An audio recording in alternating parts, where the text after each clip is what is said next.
Ladies and gentlemen, boys and girls, friends beyond the binary, hello and welcome. I'm glad you're here. I'm Kristi, and it's Monday, and I'm gonna play a video game. I don't know what happened. I like set up everything in OBS. Like I got the music right, and I like got the stream information changed over and made sure that the game capture was pointing to the right game, and I just got a sudden like twinge of like stage anxiety that I haven't felt for like a while. We've been streaming for a few years now, and a lot of that is gone from me, but for some reason I felt really hesitant to click start streaming. It's gonna be fine, but this is where I am right now. We'll work through it together. Speaking of working through it together, before I get into the game, I want to talk about something else, which is that Black Lives Matter, and that Indigenous lives matter, and that the lives of people of color matter. Protests are still ongoing, as they should be, as Black Americans fight for equal treatment under the law, basic human dignity and respect, and all of the other things that you shouldn't have to fight for. We have in the chat the Bang Donate and Bang Tailor commands.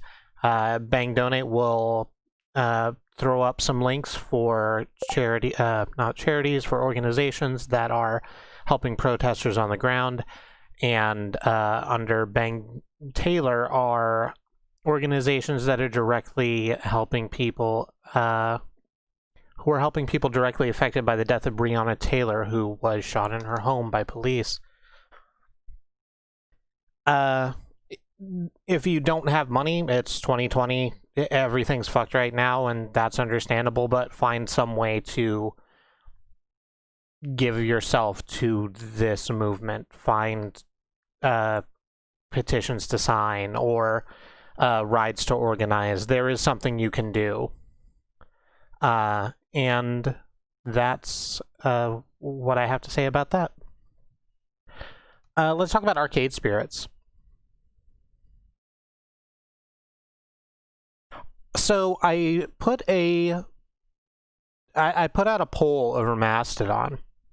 I guess I should say hi to people. Hi Xenon, hi Andy, hi Mox, hi Katie. It is Demon Goat. It is dope. Thank you, Mox. So I put out a poll on Mastodon. My idea was that I wanted to play a game that I had started, enjoyed, and then just stopped playing for whatever reason, and with having the stream as an excuse for me to actually complete the thing. And I phrased it as, who should the protagonist be of this game? And overwhelmingly, the protagonist you most wanted to see out of the choices provided was me, but with more neon. And Arcade Spirits is going to be that. It's a visual novel with some... I was about to say with some minigame elements. I don't actually think that's the case. It's mostly just a visual novel with some wonderful writing and voice work. And I hope that you will help me make some of these decisions, because I've made some of these decisions before. I got a little ways into it, like I said, and then stopped. I want to kind of come together with everyone. Let's just jump into the thing, I guess. While I click the buttons, I feel obligated to tell you that we are not sponsored by Circular Snack Foods.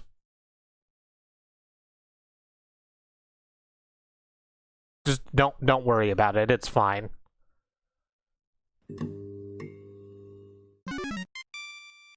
How is that in terms of volume? I'll wait for the music to start banging.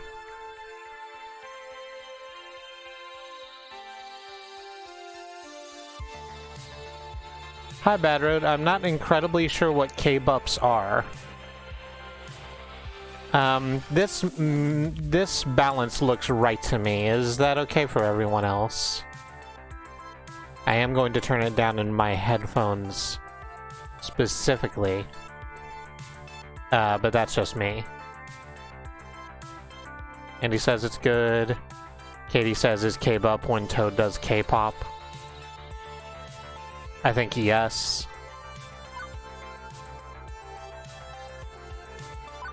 So we're just gonna jump into it and see what it's about. No, K-Bups are a healing item from Beyond Good and Evil. They look like a bowl full of spicy dango. Or maybe not spicy dango, just regular dango. I'm actually not very sure what dango is either. I should let the sound go.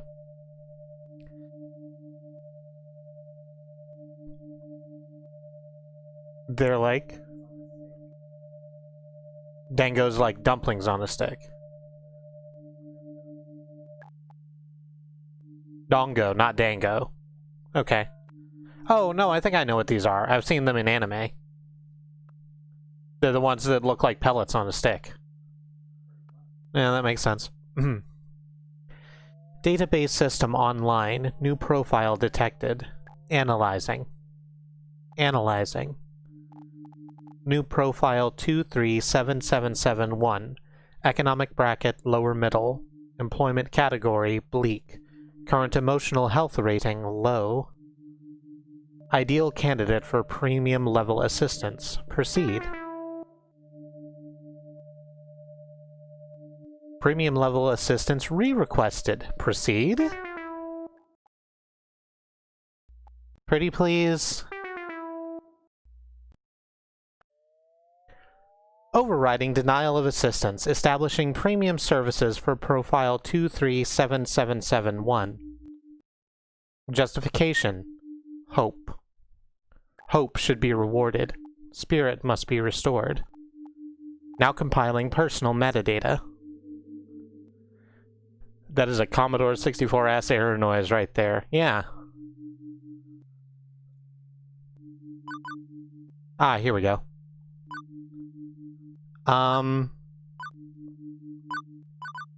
We have he, she, they pronouns.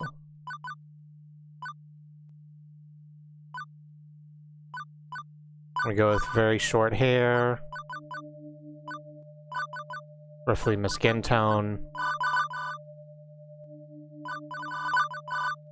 And we go very blue. We can go very blue. Oh, I was about to say, can we not do anything about the terrible gray hoodie? But no. We can do something about the terrible gray hoodie.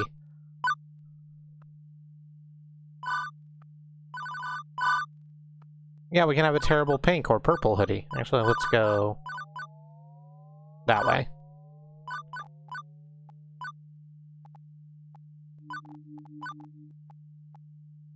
Yeah, exactly. We can make the terrible hoodie exactly any color we want.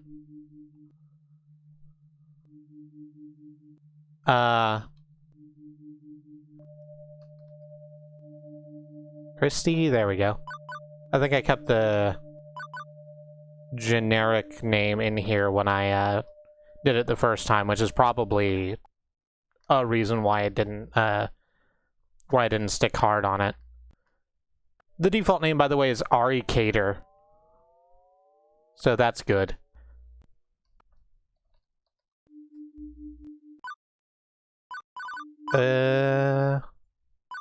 Sounds good, sounds good. Name and cute robot, just like in real life. Good.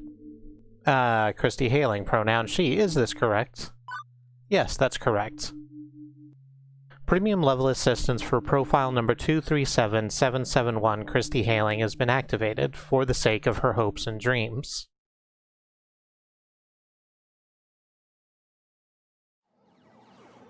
The following is a work of fiction. Any references to trademarked classic arcade game titles are used under nominative fair use and should not be considered something else. Winners don't use drugs.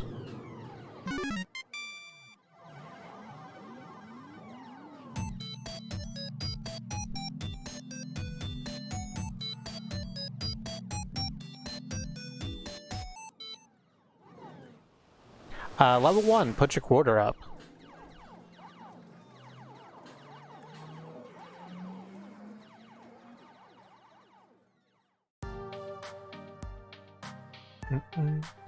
It is the future year of 20XDX, a dark era in which mankind is pushed to the brink of catastrophe. Woe be to the human race, plagued by evil, terrifying, utterly sinister... I don't know. Robots, maybe? Evil robots? How's that work? Every time I see that winners don't use drug screen, all I can hear is Rumble McSkirmish from Gravity Falls going, "Winners don't lose!" and doing a peace sign at the screen. That seems like a good show that I should watch sometime, and if not... Yeah. No, sorry, the future year 20XDX is pretty much what you'd expect it to be. Non-flying cars, smartphones, pro-gamer celebs, internet trolls, personal assistant AI, cheese-flavored snack foods. But even with such wonders as 20XDX holds, to date, I've had no part in any of them. I've worked as a dishwasher, a shoe salesperson, and a lifeguard for the local community pool. Those are all in quotes, yes, pro, gamer, celebs. I don't care what era of human history you live in, kiddies, peeing in the pool is pretty much a constant thing, trust me on this. As for the bustling metropolis of 24-hour neon utopia you see here, my little corner of it isn't nearly as shiny and cool. Let me show you. Behold, my quaint little apartment. With, and I've never noticed this before, the tiny penguin up top. Hello, tiny penguin. You bring me comfort in these dark times. Can't complain, really. It's a paradise, in a relative sense. I only pay half the rent. Neighborhood stabbings have been down this year. Also, my roomie picks up any stray socks or shirts I leave lying around. In fact, as things go, I'm living large compared to most in my family tree. Or at least I was, before today. You got fired from another job? Seriously? Seriously? That's 3 jobs since we left the suburbs. The horrified-looking young woman there would be my roommate and childhood friend Juniper. Oh no, they're adorable. You might want to, like, ease up on the gas with that, Andy, because there's a lot of that in here. I'm just saying, pace yourself. There's a lot of adorableness to go around. Juniper's the one who spearheaded this effort to co-rent an apartment. She's also the one who encourages me whenever I lose a job, like, you know, today. Juniper Legacy? I don't know if they give her last name, so we are going to say her last name is Juniper Legacy. Her name is Juniper Legacy. Yep. And she does have little cat thigh highs that you can barely see underneath the text scroll. I don't get why you weren't more upset about this. I'm upset. I'm upset on your behalf. Come on, share the load a little, okay? So I'm going to ask again how the audio balance is now that we're hearing, like, talking, because the voice acting in this is quite good, and I would hate for you to miss it. Is that coming through all right? Juniper Legacy of the Southampton Junior Legacies. Audio balance still sounds great here. If I hear dissenting opinions, I will deal with them in kind. She sounds fine to me. Good. Pool's closed, Juniper. There's not a lot I can do about that. Why get upset? Because I'm not going to try and do the voices of these characters for ones where they aren't voiced. That would murder both me and my throat, and I'm sorry. Because you actually enjoyed that job. More than you enjoyed dishwashing soap and smelly socks at the very least. I'm not the complaining sort. These things just happen. Things fall apart. The center does not hold. I didn't ask for this, as Katie says from across the way. That's a bit morbidly poetic, isn't it? No, I mean the community center literally fell apart and the pool won't hold water anymore. Whatever, I'll just get another job. Any job will do as long as we can make the rent, right? Wrong. I saw how mopey and tired you were coming home every night from those other crappy jobs. At least when you got back from the pool each day, I sometimes caught you smiling. What's the point of us moving away from home if not to get away from all of that? I mean, we both left that town so we could try to find happiness, right? I just want us to be happy. Both of us. I thought you hated your job. Come on. No deflecting. This is about you. My mind's made up. We're going to find you a job that's just as good, if not better, than the lifeguarding job. Let's start from the top. What's your dream? Well, I'm standing in front of class to give a speech, and I forgot to put on my pants, and your dream job. Oh. I don't know, Juniper. I've never really given it any serious thought. I've got it. Oh, hey. I think I've got just the thing to help you out. Juniper pulls out her phone, rapidly tapping an unlock code on the glass before pointing out a little pink icon. It's a virtual life coach app. Mine keeps me from being late to meetings. It's totally free, too. My cousin introduced it to me. Wasn't he the guy who ended up in the ER after making a homemade flamethrower? It would have worked if he'd got the fuel mixture in his water gun right. Anyway, I'm sending a copy to you now. I got a pop-up an hour ago, offering me 500 points just for recommending it to a friend. Great timing, huh?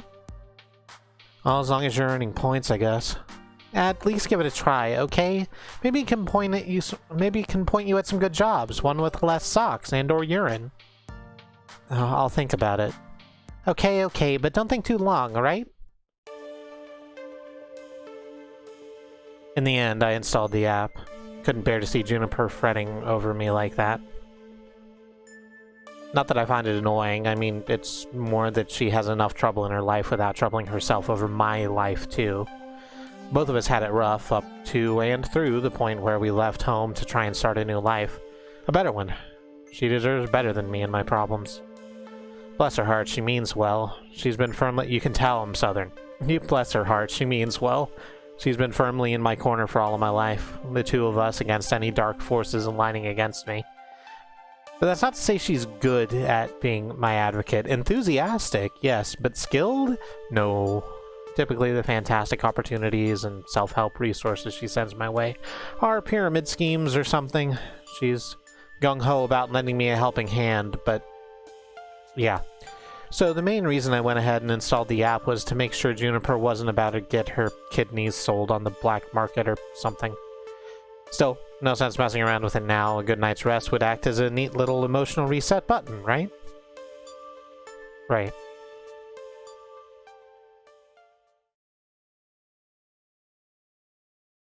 No dreams, no nightmares, just 8 hours of sweet, sweet black. By the time morning light leaks in through the cracks in the blinds, I didn't care anymore about being unemployed again. I'm in this game and I don't like it. Listen, you're not alone in the game.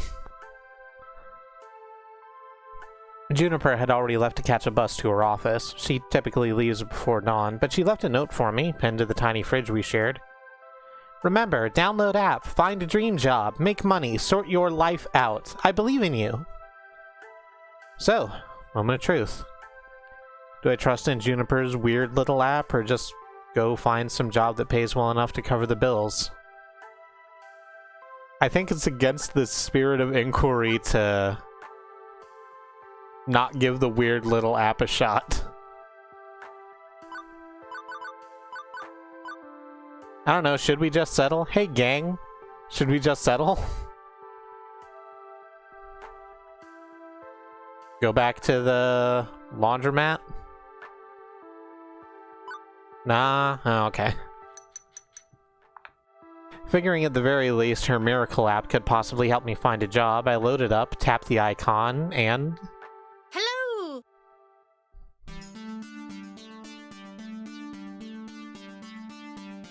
I feel like settling is gonna Super Paper Mario you. What, where like I hit it and then there's a brief text scroll of how I lived the remainder of my life in sad workaday jobs. Then game over. There's cuties and then there are hills. Good. That's excellent. Huh. Okay, see, that's what I mean. Anybody else would freak out over a cute girl climbing out of their phone. Me, I went, huh. Also, it's one of those new kind of 3D screens, so, you know, not actually magical realism here, very normal in the distant future year 20xdx. Thank you for downloading Iris, your personal life coach. This is the ad-supported free version, sponsored by Pizza Yums. We are not supported by Pizza Yums. Did you know that when you have pizza on a bagel, you can have pizza anytime? Listen, Wow. Would you like to subscribe to Pizza Facts? no thanks. I'm just gonna limit myself to say, oh no, in order to pace myself for the long haul of cuteness. That's probably smart. This writer writes like you actually talk. Listen. Thank you for subscribing to Pizza Facts. Okay. But I'm here to help you get your dream job, your dream house, and your dream partner. I'm here to make all your dreams come true. I just ate an entire pizza and it would be great to have more pizza.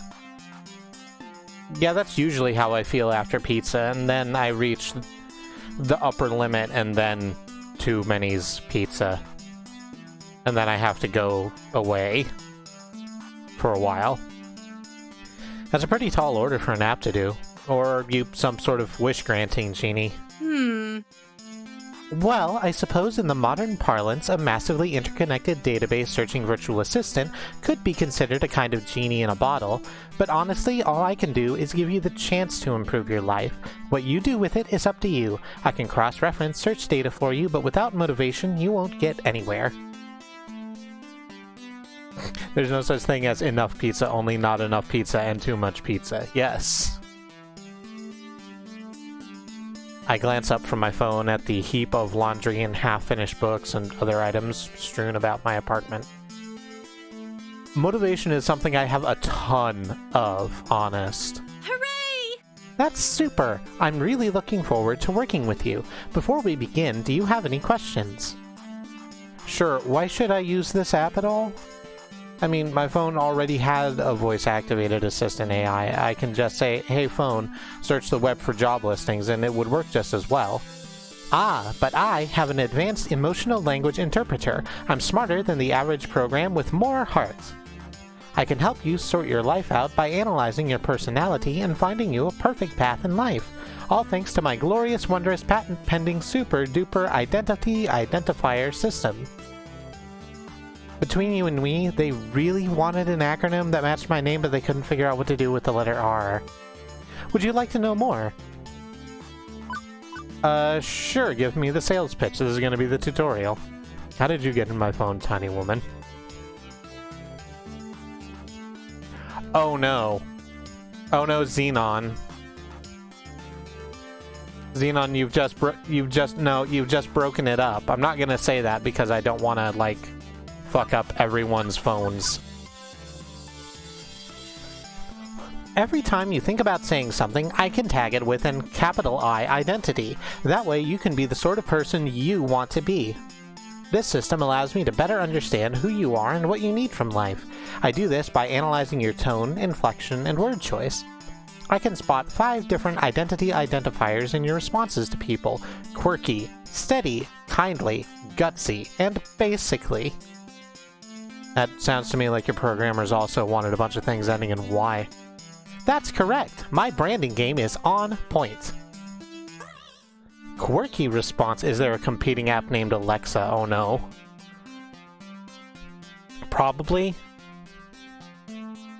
Quirky responses use jokes, snark, and sarcasm to make light of a situation. Just the thing for picking up someone's spirits, but a badly timed joke may not win over the room. Steady responses are sincere, honest, and logical. When you stop and think before speaking, you're on steady ground, but that might not take someone's feelings into account. Kindly responses are compassionate and empathetic and gentle in nature. They're careful with the feelings of others, but they're sometimes a bit wishy-washy as a result. Gutsy responses go with your gut. When you're brash, bold, risk-taking, and instinctive, you're gutsy. But it also means being blunt, confrontational, and aggressive, so be careful. Lastly, you can always take a basically option. It's a balanced and neutral response, safely moving the conversation along while learning more and digging deeper. Over time, I'll build up a personality profile for you based on the identity identifiers detected in your speech. I tripped over that, I thought, but no, I did do it correctly. It just is weird to me. There's a lot of D's and T's. Maybe you'll be predominantly quirky, genuinely steady, a mix of both. Who knows? It's up to you. So what you're saying is I should always try to crack jokes or be super gutsy? Oh, and never speak basically. I mean, being basic's bad, right? It sounds bad. Nope. Heck no. They're all useful in the right context. There are no bad choices. Just consider what you could say and go with what feels right in the moment. Don't limit yourself. Sure, you could gamify your personality, but it's more fun to let it happen naturally, you know? Just be you. Now let's see my patent-pending identifier system in action. How do you feel about dad jokes? We have, hi jokes, I'm dad. I don't tell non-jokes, sorry. Or, what's a dad joke? She is just telling you how to play a visual novel is the thing. It is a tutorial, but I wanted to go through it. Hi jokes, I'm dad. Seriously? Seriously. I never said I was good at dad jokes, I just said I could go for them. So, now that you've seen the identity indicators in action, do you want to see the indicators like that so you can make an informed decision? If not, I can hide the indicators, keep it a surprise. That way it doesn't influence your decision making, it's up to you.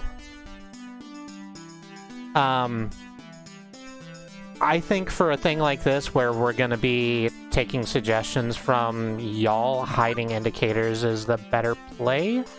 But if everyone wants them on, I will keep them on.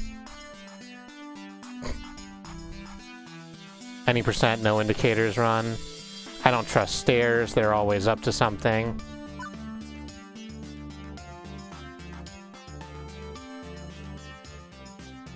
I also don't like the elevators. I take steps to avoid them. No wonder you seem so grounded.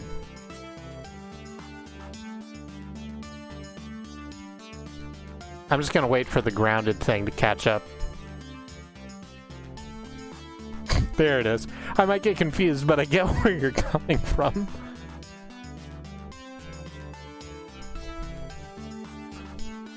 Let's go with that.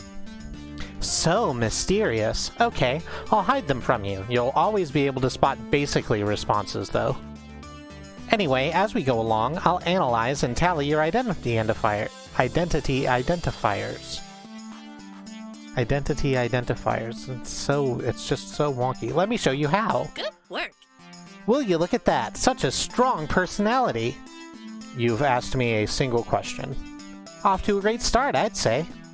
And hang on, you're scoring me? Didn't you say to not gamify my personality? Hey, I said you shouldn't. I'm an app. I think in numbers, so I gotta gamify it a little. Anyway, studies show that achievements, or chivos as the kids say, encourage app engagement. Okay, well what's with the empty space on the left? Oh, I also track vocal responses from people you meet. Once you get to know some folks, I'll let you know how well you're getting along with them over there. Do the kids say that? I have heard kids say chivos instead of achievements. Bad Road says only ironically, which also could be the case. I say it as chivos sometimes. I don't know if that's okay anymore. Relationship scores. Wonderful. So will you also tell me what the correct responses are to avoid making enemies, or do I need to go find a walkthrough for the vast game you're making of my daily life? You're looking at this the wrong way. Generally, people won't get super annoyed at you unless you deliberately and repeatedly provoke them, and it'll be obvious when you're doing that. I promise you that if you bungle a few social encounters, it won't really hurt anything. No cheating needed. Just relax and have fun. You can access your scorecard anytime with the Q key, or click the score in the upper right corner of your screen. And that's everything. Ta-da! It started out as a Game Awards thing, calling achievements chivos, and some kids fell for it. That does sound like something that would happen.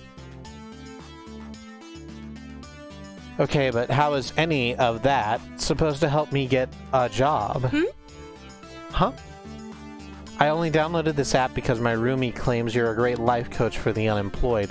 What good will taking a quiz off the back of a supermarket checkout rack magazine do with that? Why, it'll help me understand your spirit, of course. You can talk to ghosts? Is there a ghost in the room right now? Am I a ghost? You have to tell me if I'm a ghost. That's the rule. No, silly. I mean your spirit, your hopes and dreams, your life's passions. I can even help you find romance. Romance? Seriously? Seriously, often you can find your soulmate and your dream job in the same place. That's not 100% a great idea.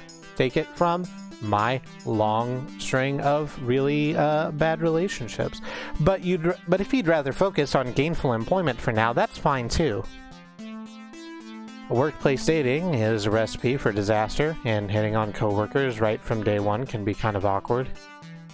Or am I looking for love and ready to start right out of the gate? Never get a second chance to make a first impression. If I meet the right person, why put it off?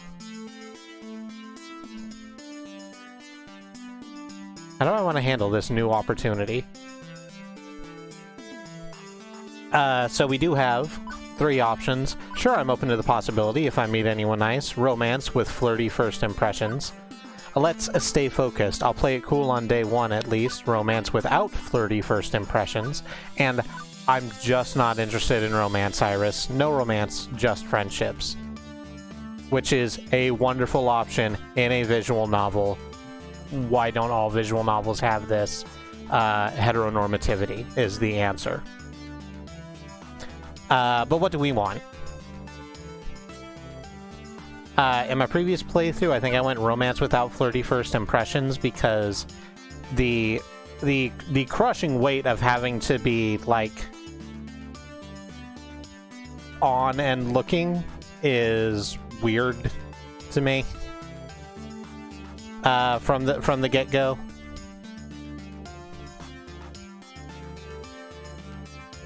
Now I want to play Kirby's Ghost Trap. I also want to play Kirby's Ghost Trap.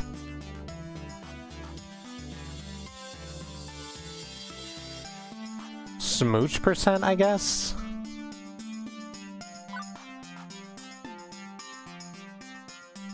Smooch percent is just Puyo Puyo. I know that's not what you meant, but that's how I'm reading it.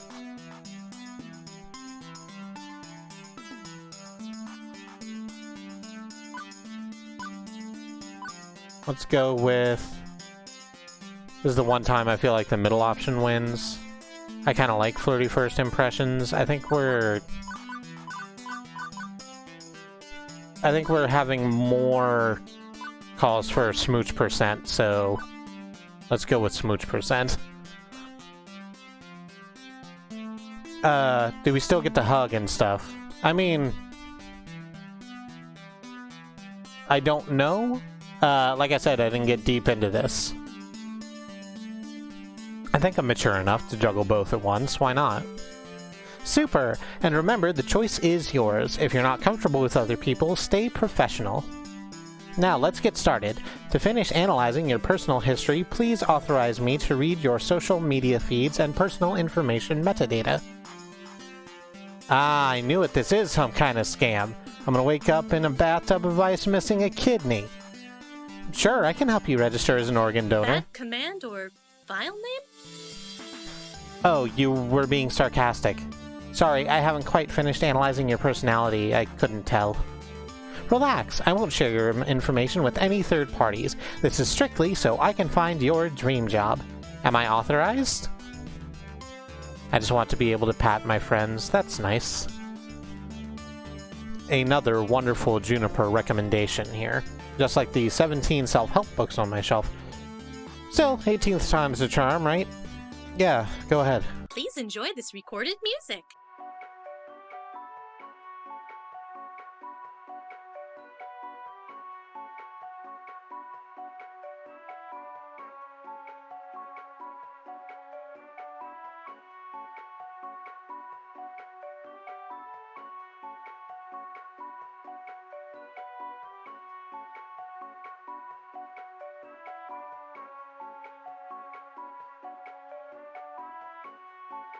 So, do I just stand here, or... Thank you.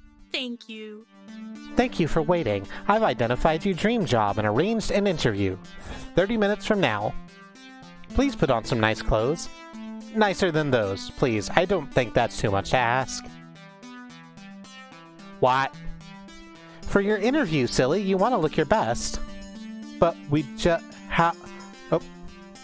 Okay, how did you land my dream job in 20 seconds flat? Simple. I'm awesome like that. Now get a move on. Tut tut. You need to catch the 8:20 a.m. bus, and that's 9 minutes away. Well, this is happening. I think I was right to hate this app. Don't tell me what to wear. Listen, we've all seen the shitty hoodie I'm in. It's that now.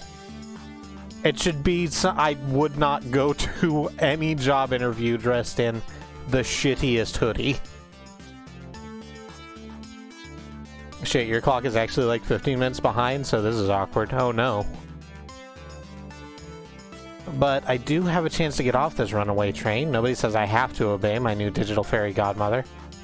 I could delete the app and go find a real job. That'd be the safest option.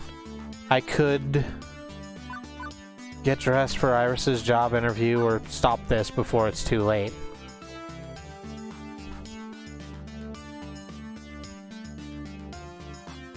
I think we're all agreed that the hoodie is trash, but it's our hoodie that we decided to wear. Listen, it's what we decided to wear around the house. We're going to a job interview. It's clearly a trap. Let's go! A normal person, someone with high standards, would have deleted the app right there rather than hop a bus to meet up with what were very likely men with sharp knives and a taste for kidneys. But me, I was already getting dressed before she'd finished the sentence. It's not that I believe the silly app's claims at serving my hopes and dreams on a silver platter. Honestly, I expected another shoe salesman job at best, but, well... here's our first, choice. It'll be worth a laugh. I choose to trust in the science. What is my dream, anyway? What the hell, let's go for this, or go with the flow. A Taste for Kidneys by George R.R. Martin. Is that some sort of, Elseworlds novel where they're all cannibals? You ever read Marvel Zombies? Robert Kirkman wrote it, of the Walking Dead fame. It's wild as fuck.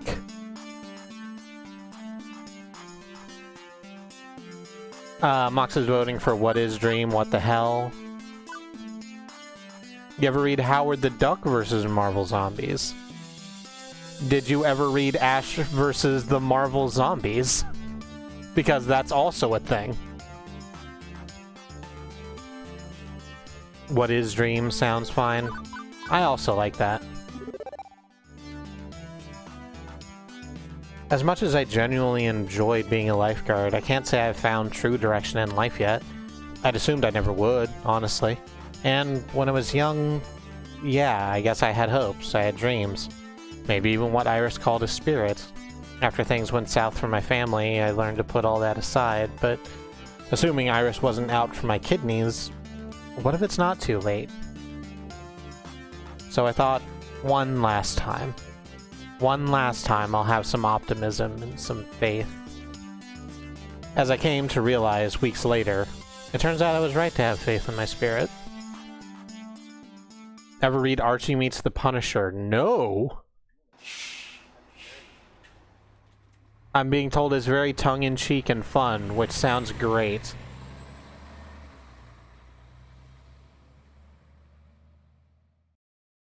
This is good and bittersweet and all, but I can't imagine thinking that a job interview was the path to making me happy. Listen, you can't... It's still really, for the future year of 20XDX, it's still very capitalism outside, and you kind of can't, not have a job. Everyone's just trying their best. The bus drops me off, oddly enough, not very far from Juniper's office building. Although my destination isn't quite as upscale as that. This is, well, it's a strip mall. Strip malls are these relics of 19xex, places where a random assortment of weird little businesses jam as many of themselves into as tight a space as possible. For instance, I'm seeing a dentist, a used bookstore called The Whole Story, an arcade, a fast food joint. Also, I like boring clothing store, delightfully dull. That's very wonderful. And a boarded up health spa, once called Lattes and Enemas, which sounds, Hey! Listen! What do you think? I think that's two things no human being should ever combine. No, I meant about your future place of work. I'm desperately hoping we are not talking about the same thing. Which one of these businesses exactly am I working at? I don't know anything about oral hygiene or old books, and I'd rather not be a fry cook. The one in the middle, silly. What, behind the arcade? It is the arcade. They did not seriously hey listen us. They did. It's fine. Huh. Trust me on this. I referenced and cross-reference and cross-cross-reference your personality details, personal history, and social media connections. This is your dream job. My dream job, really. 99.97%. With 99.97% accuracy, yes. I should probably explain my confusion. Arcades are big businesses in the entertainment sector. Pro gamers are celebrities, 5-star arcades are social hotspots. It's always been popular with the mainstream. But, well, restaurants are popular too, right? And for everybody who opens one hoping to be the next Iron Chef TM, a dozen more shut down on failure.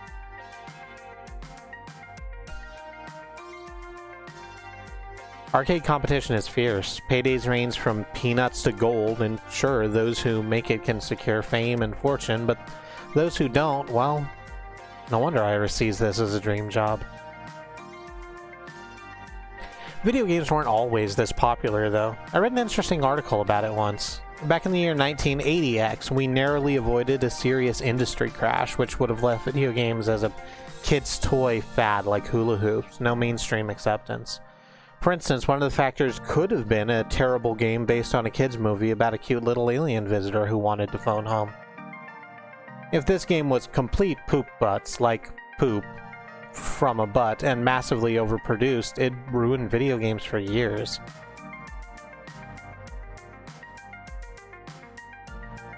Yes, it is.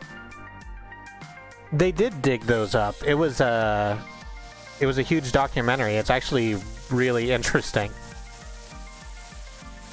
Fortunately, cooler heads prevailed. That game was delayed until it could be developed properly, and the crash was averted. The crisis only exists in theory now. Sometimes I wonder what it'd be like for people in the darkest timeline where everything went wrong. Are gamers considered nerds and outcasts? Are arcades vanishing points of nostalgia? The mind boggles. But make no mistake, as popular as they are, the arcade industry is a dodgy, risky prospect for a job. Plenty make a run at it, only to come up short. E.T. wasn't a bad Atari game, they just made more copies than there were consoles in people's homes. Yeah, but if you ask any AAA publisher, then that's just regular business. Video game industry is doing fine, everybody. Considering Iris was tasked with getting me a job I'd enjoy and could keep for more than a few months, this left me a bit confused. Iris, this isn't me saying no. It's an interesting prospect, but I mean, are you sure about this? You say you're 99% sure. 99.97%. Won't this be like my lifeguard job, though? Satisfying but short-lived? This arcade doesn't exactly look like a 5-star. It's no Deco's Palace, that's for sure. And to be perfectly honest, I haven't set foot inside an arcade in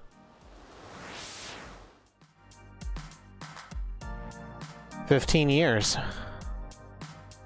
Huh. I remember really enjoying arcades when I was a kid. I wonder why I stopped going to them. Hashtag the gamers. Irish interrupts that thought, eager to show off her homework. My sources say yes. Trust me, when I said I was 99.97% sure, I meant it. That's not some arbitrary number. I'm designed to be a bit silly and whimsical, but my math is deadly serious. My coders made me to be the warm, personable front of a database array that's currently laser-targeted on getting you exactly what you need right here and right now. And he says, I haven't been back there, not since the accident. The accident. Do I have a thing that'll let me do an echo? No, not something I can work on immediately. And when this place inevitably collapses and I lose my dream job, what makes you think that's going to happen? Because it does. It always does. I don't think your database accounts for my family curse. We've always had to, I don't know, compromise, settle, because things rarely work out. You always have to be ready for the worst. That's why I take things in stride these days. Does that mean you shouldn't even try? I open my mouth to protest and then close it. They do skirt around it, but that is just called being poor. As often as my life tends to crumble out from under me, it's not like she was wrong. I still had to try. Being poor does seem to be a hereditary curse. Yeah. Besides, what is my dream anyway? That's what I was asking myself when I left the house this morning. I don't know what I want from life. I've been coasting aimlessly for years. When things started running downhill for my family, I had to grow up fast. Put aside silliness like wanting to be an astronaut and take what I could get. Now thanks to Iris, I've got a shot at taking something a little better than what I usually get. I owe it to myself to try and be happy and paid, not just paid. So I opted to push on through the doors and see what waited for me on the other side. My dream is to have super cool hair like a poodle. You have super cool hair. She's giving me a look from across the room. She has super cool hair, though. But it's not like a poodle, but your hair is very good. The air conditioning hits me like a cool breeze, albeit one smelling of copper and corn chips. It's early in the morning on a weekday. It's not too packed with gamers, although it's so packed with games I'd probably have a hard time finding anyone anyway. At once, I'm struck by something odd. I actually recognize most of these games. Neat! Considering I haven't walked into an arcade for a decade, that's probably not great. Lots of vintage stuff here from the looks of it, like really old. Although I don't recognize that game with the stage lights and things. I mean, it's karaoke or dancing, a Japanese import. My sources say yes. Checking. That would be Showtime Stage, a collaboration of Nihana Heavy Industry Concern and Hubris Records in Germany. It's won a lot of awards. Huh. I recognize most of these... Whoa.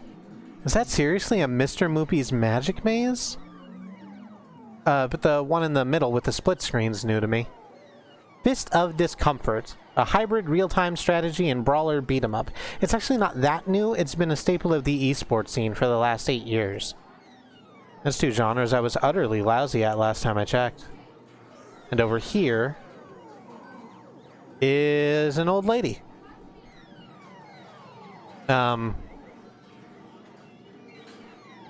Sorry, ma'am, I was just talking to myself and had an overwhelming urge to complete my sentences.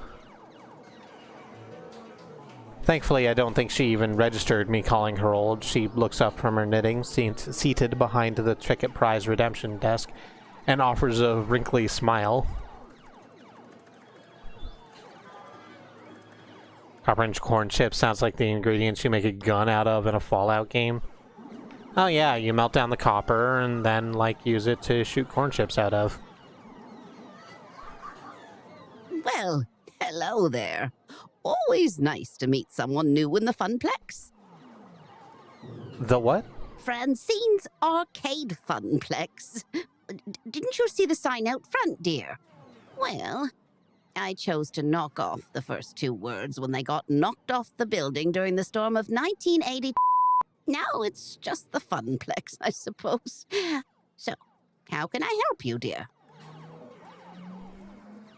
I also adore her entire outfit. It's a lot of colors. It looks like it's all patchwork.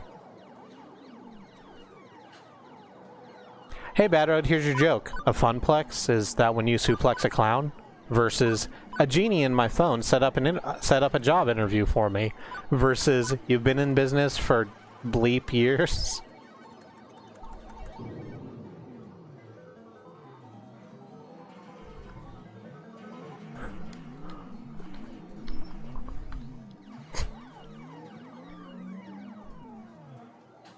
(1-800-FUCK). 1980 fuck.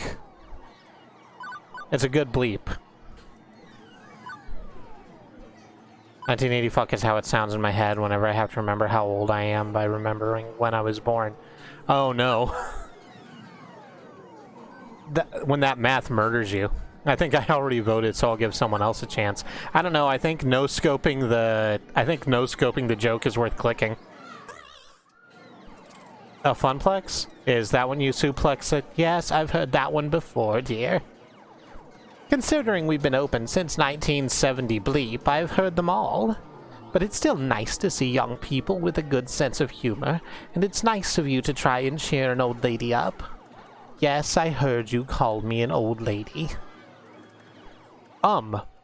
Well, it is a factual statement, isn't it? No insult taken, dear. Please, call me Francine. As in, Francine's Arcade Funplex. Get it? Actually, thinking about it, I suppose we were originally Frederick's Arcade Funplex, named after my dear, departed husband. Sadly, he died peacefully in bed some years ago.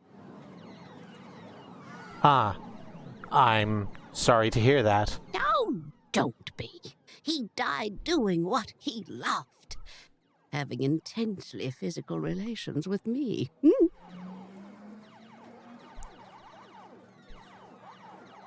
I'm gonna comment on her earrings real quick to move away from that. One is a Pac-Man and the other is a cherry. They're very good earrings.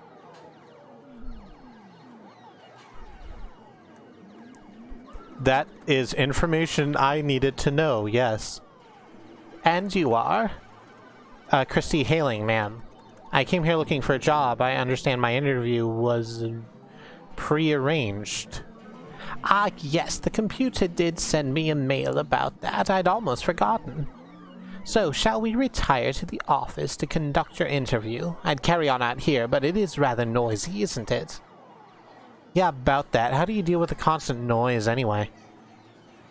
Oh, eventually you just sort of learn how to filter out all the beeps and the boops.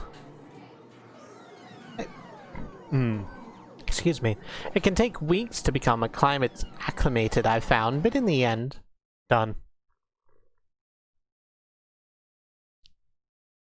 She quirks an eyebrow.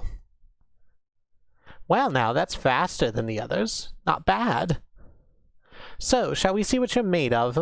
This way, please.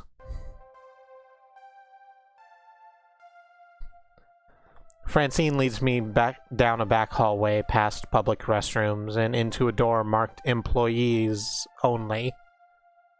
It takes all my restraint to not point out the extraneous apostrophe. Welcome to our little backstage oasis. I'd suggest we do this in Gavin's office, but he's a bit too untidy. I don't blame the boy, he's been so overworked lately. Please, have a seat and we'll begin. As quirky as this place and its owner may be, at least I'm confident that I can nail the interview portion of the proceedings. I've interviewed for dozens of jobs and held down 3. I know all the standard questions. What are your greatest strengths? What do you see as your weaknesses? Once I even had to describe how to assemble a Lego TM set to prove my communication skills. Considering I ended up washing dishes, I'm not sure why, but the point is, I'm confident, prepared, ready. If you were a dinosaur, what dinosaur would you be? What? If you were a dinosaur, what dinosaur would you be? Right, okay, maybe this wouldn't be a typical job interview after all. No problem. Go with the flow, let's do this. T-Rex, no doubt about it. Pterodactyl, soaring through the sky. Brontosaurus, big dude, enjoys salad. Fortunately, we don't have, like, I say fortunately, we don't have the broad spectrum of every dinosaur ever made to pick from, which is a shame, because Ankylosaur is not on this. They have a tail comprised of several large osteoderms. It is my favorite dinosaur.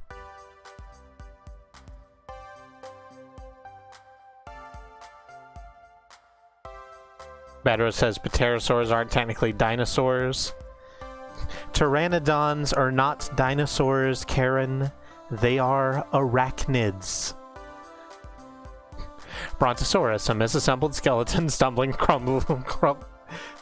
clumsily through museums. Where did these extra bones come from, says Brontosaurus. Please, someone find me my real femurs. I think they recently decided that Brontos are real. That is news to me. I'm hearing a lot of Brontosaurus. I'm gonna go with Brontosaurus. I've always liked Brontosauruses. If you're gonna go dino, go big or go home. And I'm not really a brutal meat eater. Indeed, and nothing says self-starting go-getter looking for a dynamic job position quite like a 16-ton slow-moving lump of meat. Right. Maybe I should have gone with a raptor. Everybody likes raptors. What's your favorite snack? Snack? If this was a favorite food question, I'd have this down easy. It's tacos. It's always tacos. But snacks... When you have pizza on a bagel... Pizza bagel. Say pizza bagels. When pizza's on a bagel, you can have... Hush you. Come on now, dear. I don't have all day. After giving it a good thought, well, how could I forget my favorite snack? Tacos are also my favorite snack. A tasty apple with almond butter. Or whatever munchies lurk in the depths of the vending machine. Depths. I agree with you. It's sort of disingenuous to have Raptor not be an option and then chide us for not picking Raptor.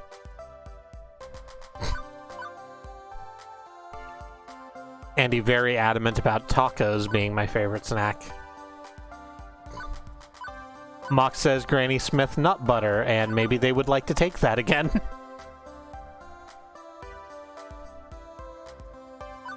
Katie says tacos are my favorite dinosaurs. But which dinosaur is your favorite snack? Brontosaurus still. Okay. Good to know. I think Bronto would enjoy the apples. Yeah. Granny Cream's hot butter ice cream. I wish that were on here. I said what I said. Okay. An apple a day keeps the doctor away. If I'm hungry, I need something that's got enough nutrients and protein to carry me through the rest of the day. Oh, excuse me. That's good. You know how to plan accordingly for any situation. You know what they say, you are what you eat. Next question. Nothing I prepared for has helped me plan for this odd interview. I braced myself for the next one. What assets can you bring to the team during the inevitable zombie apocalypse? Okay. Is this interview for real, or is this a dream? As I look into Francine's deadpan expression, I know she's being 130% serious. Engineering, I can make stuff. Medical, and hey, no lawyers left to sue for malpractice. Or, to be honest, I would probably get eaten on day one. Fun fact about me, I can pick a lock.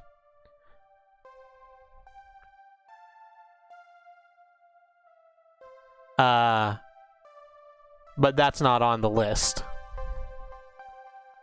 Also, I suppose if the options are there are people inside, there are zombies inside, or it's empty, just kicking in a door works just as well.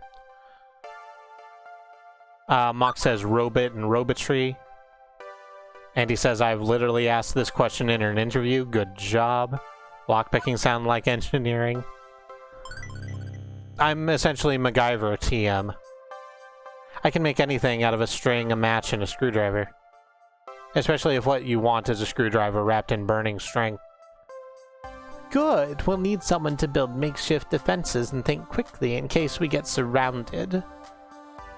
An inventive brain is always a critical role in any survival. One more thing. Why are you here? The question is so simple and almost actually relevant to career planning that it takes me off guard. I told you I came about the job offer. You're seeking a job, true. But that doesn't really answer my question, does it? No doubt you think my interview questions are a bit silly, but I like to think of the Funplex as more than a collection of tasks and people to perform those tasks. Most folks my age opening arcades at that time saw it as just another way to make a quick buck. But, well, I saw it as something else. Something more than a way to make a large pile of quarters. And I expect you'll find the others working here see it as something more too. Everyone has a dream they're chasing, dearie. And for my friends, it lies within the Funplex. No, I mean, why are we in a box canyon on a planet in the middle of nowhere? Oh, right. What was all that stuff about God? Now, if all you want is a paycheck, I can provide that. But the last fellow in your position, that's all he wanted. And he didn't last long. So I ask you again, why are you here? To be honest, I didn't have a better answer than a vague hope that maybe this time I wouldn't lose everything. But that's just enough motivation to face each day. No more than that. It wouldn't be enough to answer her question. I needed to actually think this through. It's a funplex. A plex of fun. And I like fun. To be honest, I don't know. Not yet. I'm looking for hope. I haven't had much lately. If I don't dare to take risks, I'll be stuck. Confused silence.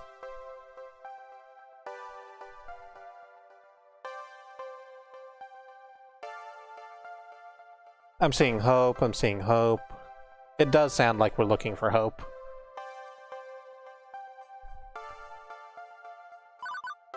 I'm just gonna whack that button. Understand, I'm not whining or looking for pity, but my life has been a complete mess for over a decade. In and out of jobs, taking what I can get, settling, and compromising. Mox does say, although being honest with your employer, which, yes. There's a reason I don't really talk to anyone at work.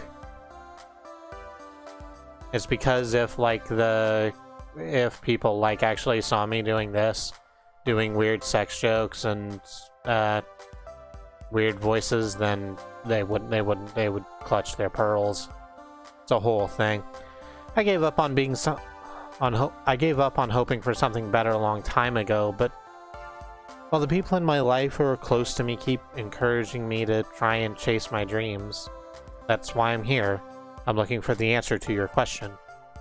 But I won't be daydreaming all the time, I promise. In my last job, I was a lifeguard. That takes a lot of focus. I'll be just as attentive in helping your funplex. That perks her attention. Oh my, a rather serious occupation that, and an unusual step from such troubled waters to a land of make-believe. You enjoyed this role as a lifeguard, I take it? Yes, ma'am. My roommate says that she often noticed me smiling after coming home from work. Which makes Francine smile in turn. I can't say I offer a role with such high stakes, but you'd be surprised at the many ways one can save a life, even here. Very well, I'm satisfied. Let's get you to work. I breathe easier at that. Probably the weirdest job interview I've ever had, to be sure, and yet it felt appropriate. Like it was about far more than just filling a slot on the payroll. Francine leads me back to the arcade floor to introduce me to my duties. It only occurs to me now that I'd forgot to actually ask what duties this mystery job I'd accepted really involved.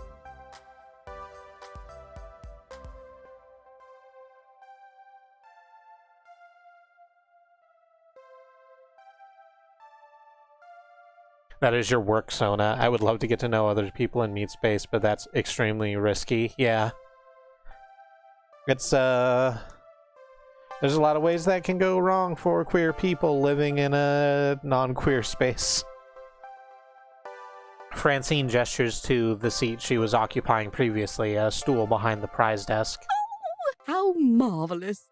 Welcome to your new position, Kristi. Sitting here, you mean? Sitting here and helping players redeem tickets for valuable prizes. I glance at the wide array of pencil toppers, rubber spiders, and tiny plastic toy cars on display. Well, for prizes, at any rate. It's such a relief. I'd really been stretching myself thin lately, trying to fill in since the position was vacated. If you don't mind me asking, ma'am, why did the last guy who sat here end up quitting? Oh, something about being so bored out of his mind that he felt like jamming one of those 500-ticket plush dolls down someone's throat. Oh, such a shame. Poor dear, he just wasn't cut out for this line of work. Grandson or no, I've no patience for such nonsense. I'm sorry, the last person to work this desk was your grandson. Anyway, Gavin should be by soon. He'll handle the paperwork and all that administrative nonsense. Now, if you don't mind, all this talking's tired me out some. I'll be in the back office if you need me. Okay then. I adjusted my seating on the semi-comfortable stool, leaning against the desk. Beneath me, a wide array of cheap junk awaited my attention. I could have lost hope then and there that this job would be even slightly more engaging than being a diner or dishwasher, but chose to look on the positive side.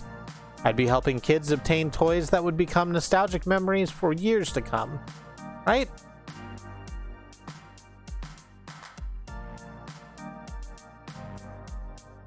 Any minute now.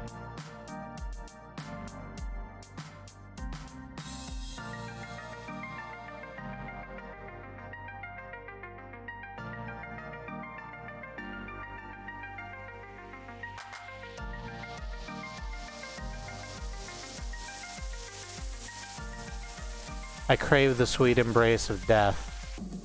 I've been sitting here for 2 hours now and nobody's walked up to obtain a novelty Funplex shot glass, or a colored pencil set, or a light-up yo-yo.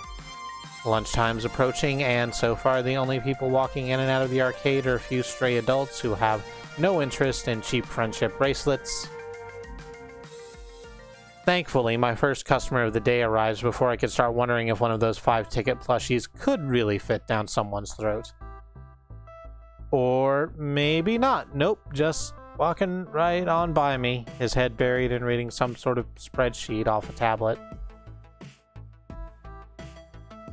Was he here to play? It doesn't seem like the typical businessman on a break, or unwashed and unemployed game aficionado. In fact, he's a snappy dresser. Seems like a cool dude. Wow, he seems pretty stuck up. Damn, he's hot. That's my kind of guy. Is that the boss's grandson? It is not the boss's grandson.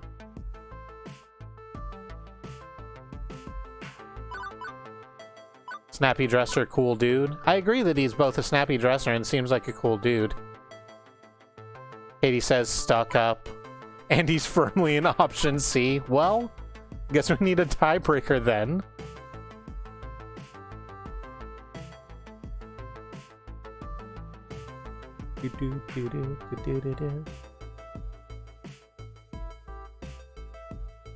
Like, I wouldn't call someone stuck up from 2 seconds of meeting them. Seems unfair. I can judge their dress sense. I like Snack Runner back here. Katie's a pretty good judge of character, though. You're not wrong. I'm gonna go with Cool Dude, though. Most guys I know are content to toss on a t-shirt and jeans. Not this guy. Even in an arcade, he's sharp like a linoleum knife. In fact, that rather pointed look he's offering me after doubling back is rather linoleum knifey too. Hold on a minute. Who are you exactly? What are you doing behind that desk? Where's Francine? Pleased to meet you. I'm Kristi. I am Francine. I had some work done. I'm the new hire, not that anybody wants prizes. What's that you've got in your stare there? A knife! No.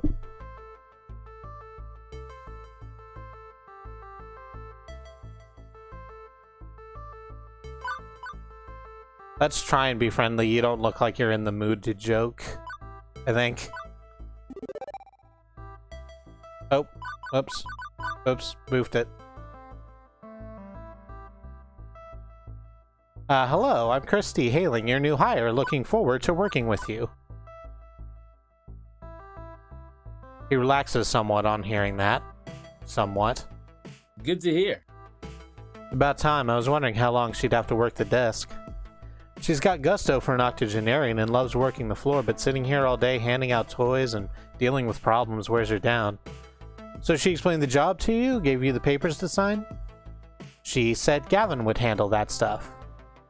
With a sigh, he rubs his forehead, feeling a headache coming on. That would be me. I'm Gavin Cooper. I'm the business manager here at the Funplex.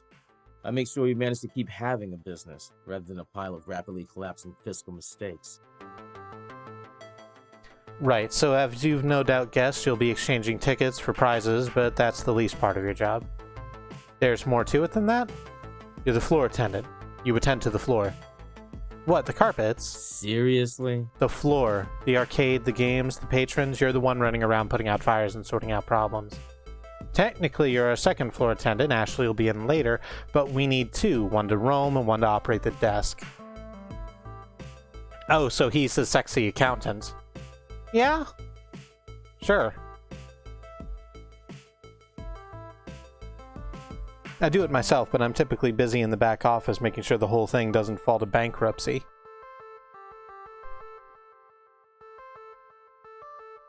I've not noticed before, but his, pants are ripped.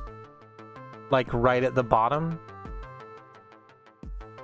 And I think there's, tights under there. Anyway. That's why Francine loved filling in. She's a people person. She loves helping out in a pinch. I am not a people person, as you've likely gathered. That's not to say you're alone out here. I'm in your corner at least. If things go south, you tap me for advice on what to do. You got a phone? Of course. Gavin quickly passes me his business card. He apparently had a stack of them at the ready in his pocket. Go figure. His phone number is listed at the bottom. You ever worked a high-pressure customer service job before? Shoe sales. Smelly socks? You have no idea. Right, well, you know how to keep your head when a customer doesn't, I hope, but anything goes sideways, you text me. I'm not around, you text Ashley or Naomi in that order. Who and who? You'll meet him soon enough. I think not. Above all, do not bug Francine. She's practically retired. Let her enjoy that retirement in peace. Comprendo? Relax. I got this. Stress feeds me, makes me strong. This isn't my first pony ride. You can rely on me. But 911 for huge emergencies, right?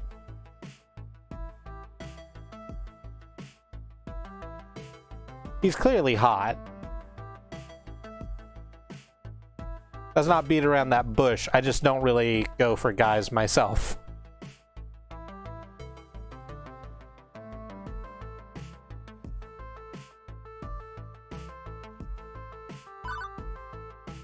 Katie's going 911 for emergencies on the other side. I like ponies, but I feel like that means something else. Frankie says relax, and so do I.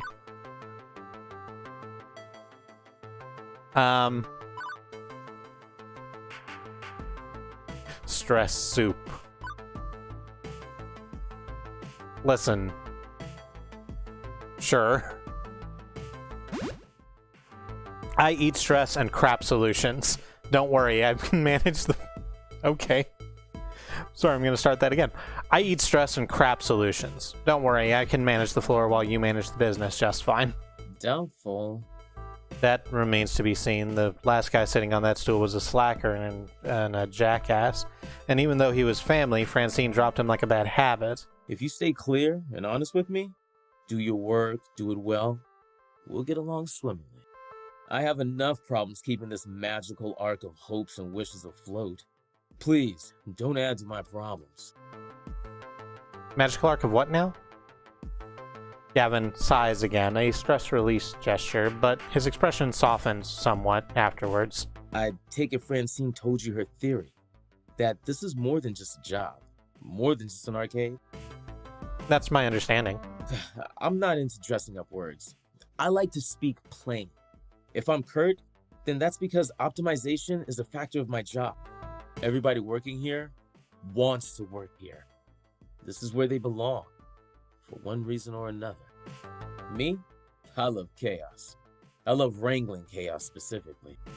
The arcade industry is high risk, high reward. I manage that risk so that they can also find happiness in their lives. Everybody in this business has a dream they're chasing. It's a fragile thing, prone to getting crushed by hard reality. My job is to see to it that never happens. That includes Francine, who deserves better in her twilight years than desperately propping up a semi-failing business. So, you find some value in this place beyond your salary, or you'll burn out. Trust me. Last guy to sit there burned out hard. Now, can I trust you to mesh with our merry misfits? Efficient, candid in the first conversation. It gets all the big questions out of the way. Optimized. I'm still trying to figure out my why. Why so aggressive? I just got started here. I'm pretty sure he just explained why he was aggressive. No problem at all. I am a model employee.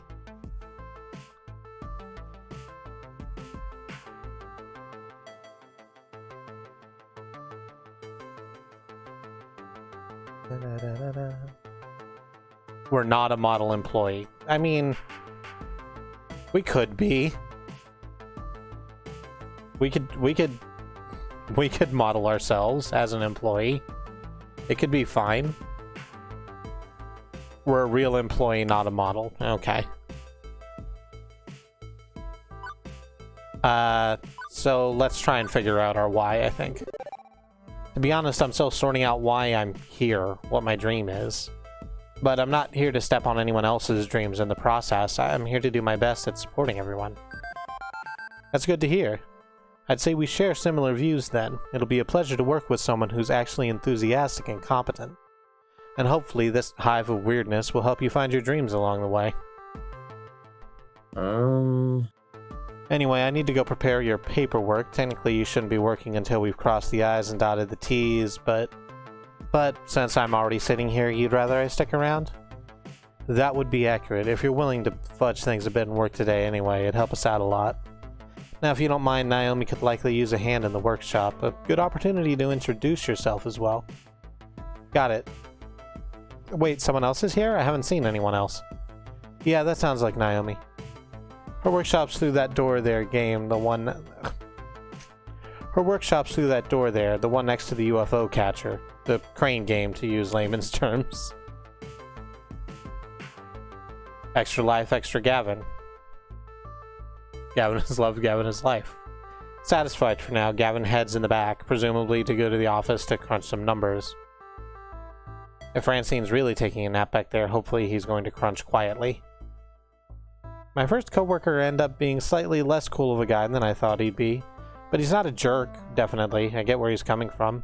Plus, I've known really blunt people before. It's easy to mistake them for jerks, especially at first glance. I figure I can give this guy an honest chance. Anyway, I should go meet my next coworker, this Naomi that he mentioned. Although I could swear Francine and I were the only ones here until now. A double door, also marked employees only, also with an apostrophe, leads from the arcade floor to what feels like an industrial area of some sort.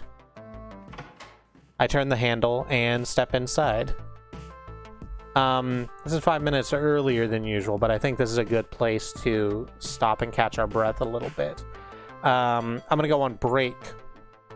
I'm gonna get up and I'm gonna get some water because I should have got some water before I started and then I didn't, and now my throat is dry because I have been talking continuously for an hour and a half.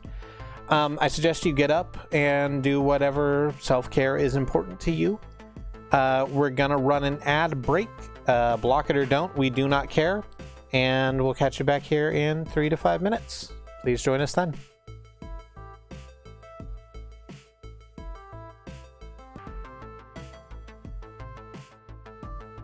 Okay, we're back. Sorry that took a little longer than I had expected because there was chickens ready for me to eat, so I ate some chickens.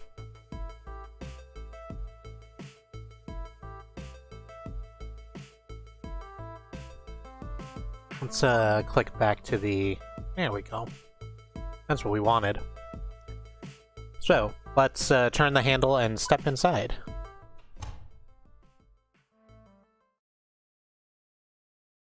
It wasn't wall chicken. It was in a pan. Actually, I don't know. Hey, Katie, did you get that chicken out of the wall? Oh, Katie did get the chicken out of the wall. That's probably why it tastes so good. I feel like all of my health is replenished. That's only wall chicken does that, you know. It's the minerals from the wall infusing the chicken. It's important. In a little room tucked between the back offices and the frontplex front, I find what is very likely this Naomi, spoken only of in myth and legend.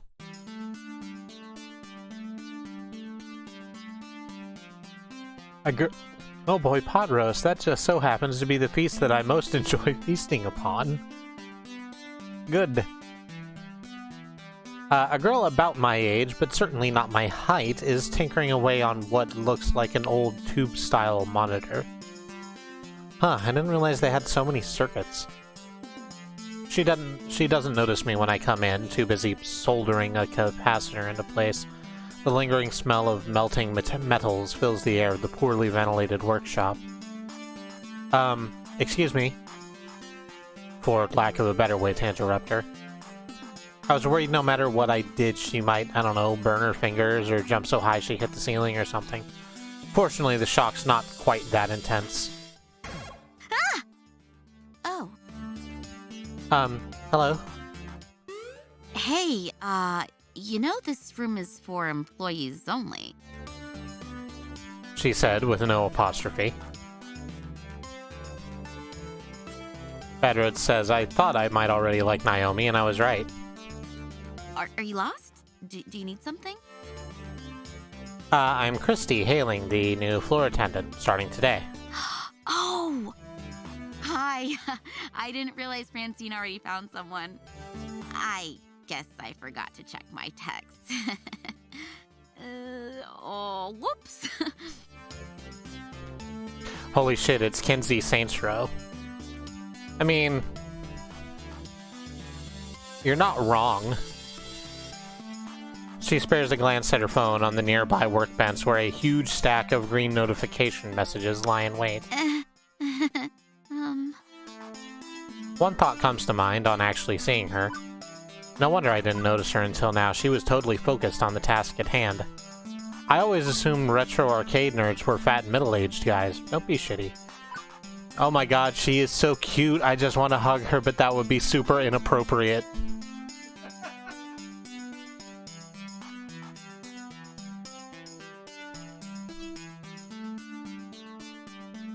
Waiting for the comments to scroll in. Cute, cute, cute. Mox, I'm not surprised. Bad Road, she is cute. She's not cute. She looks like she appropriated a uniform from the Starbucks she used to work at and now just, like, hangs around with it.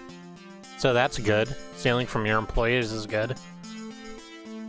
Stealing from your employers is not good. We're a comedy stream. We would never endorse that. I feel like at least some of the chat is deep in option C's territory, but I vote A. I think I'm seeing more C's than A's. She is totally focused on the task at hand. I super don't want to choose this middle one. That has weird energy. Weird gamer energy. We can be cool. I've already chosen the uncool option. I am but a weak-willed human being. One who grew up feeling mighty funny whenever I saw Velma from Scooby-Doo. Nerds need love too, you know? And when I was moved from school to school as a social outcast, I was drawn to fellow outcasts in turn. Still, beyond my weird libido, mostly I notice how much she's smiling as she wields that little thing onto the bigger thing. As she welds that little thing onto the bigger thing. Weird gamer energy, the new drink from the makers of Mountain Dew. Get stuck in to gamer energy. Please don't get stuck into weird gamer energy. Aw dang, Weld's here.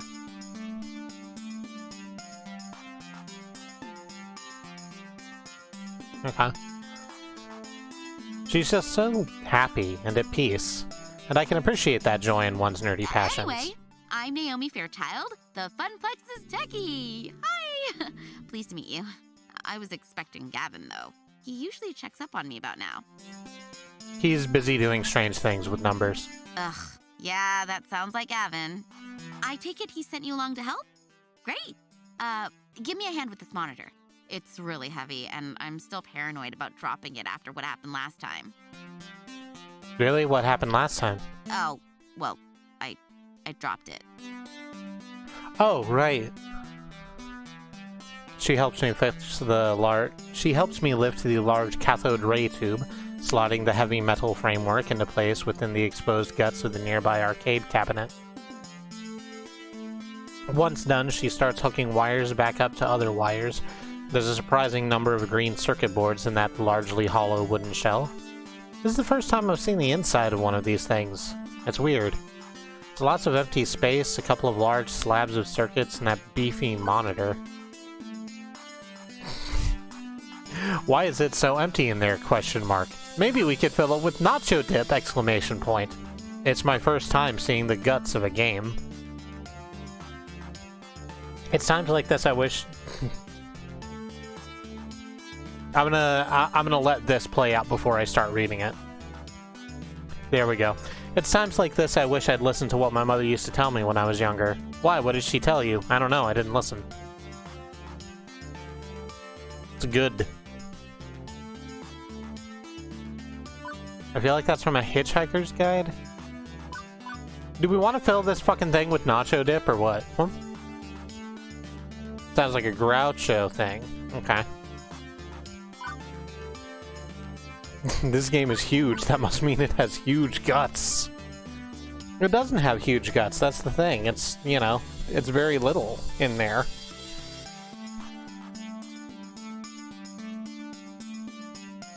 Yeah. Let's fill the guts with nacho dip. If we'd said tacos, then I'd vote nacho dip, but we went apple, so I vote guts. Okay. Apple guts? Apple guts. Gives whatever the apple did. I'll admit I don't know much of anything about how arcade games tick. I figured it was packed full of circuits and things. Naomi keeps working, using a pocket multimeter to check the various connections as she speaks. It could be packed in tighter, like a bar top or a cocktail cab. I'd say uprights favor form over functionality. Let me explain. I mean, corporate Americans and Japanese cabinets. Ours are designed for standing player. To rephrase that, I said corporate in there, I think. I mean, compare American and Japanese cabinets. Ours are designed for standing players, so they have to be upright, even if that means an empty base. Japanese candy cabs are shorter, so you play sitting down. But I prefer American style, because ours have more room for art. She closes up the rear panel, closing it with one of the many keys on the keyring at her side, then steps back to admire her handiwork. There's genuine joy in that smile, not just at a job well done, but at looking at the whole thing. It's like a fine sculpture. So beautiful. Oh, I love the classic Midway TM style. Look at those sharp angles, the side art decals, the bold front on the marquee, the bezel artwork. The what on the what and the what artwork? With a sigh, Naomi points out key features to me. The strip across the top with the game title, that's the marquee. The artwork that wraps around the monitor, that's the bezel. I mean, you see it too, right? How beautiful and cohesive it all is, working in harmony to give this game its own unique feel, its own experience. As for me, well, a bunch of weird-looking boxes in a row looks ugly. I agree, it's beautiful in its own way. Or, so you're a resident game historian, then. That's a long quote, but it's absolutely worth it. Just gonna sip of water real quick.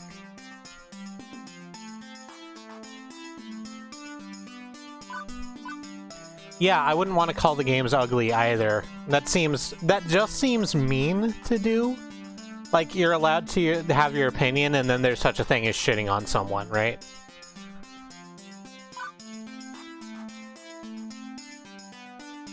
I personally think arcade games are beautiful. There's ugly arcade machines.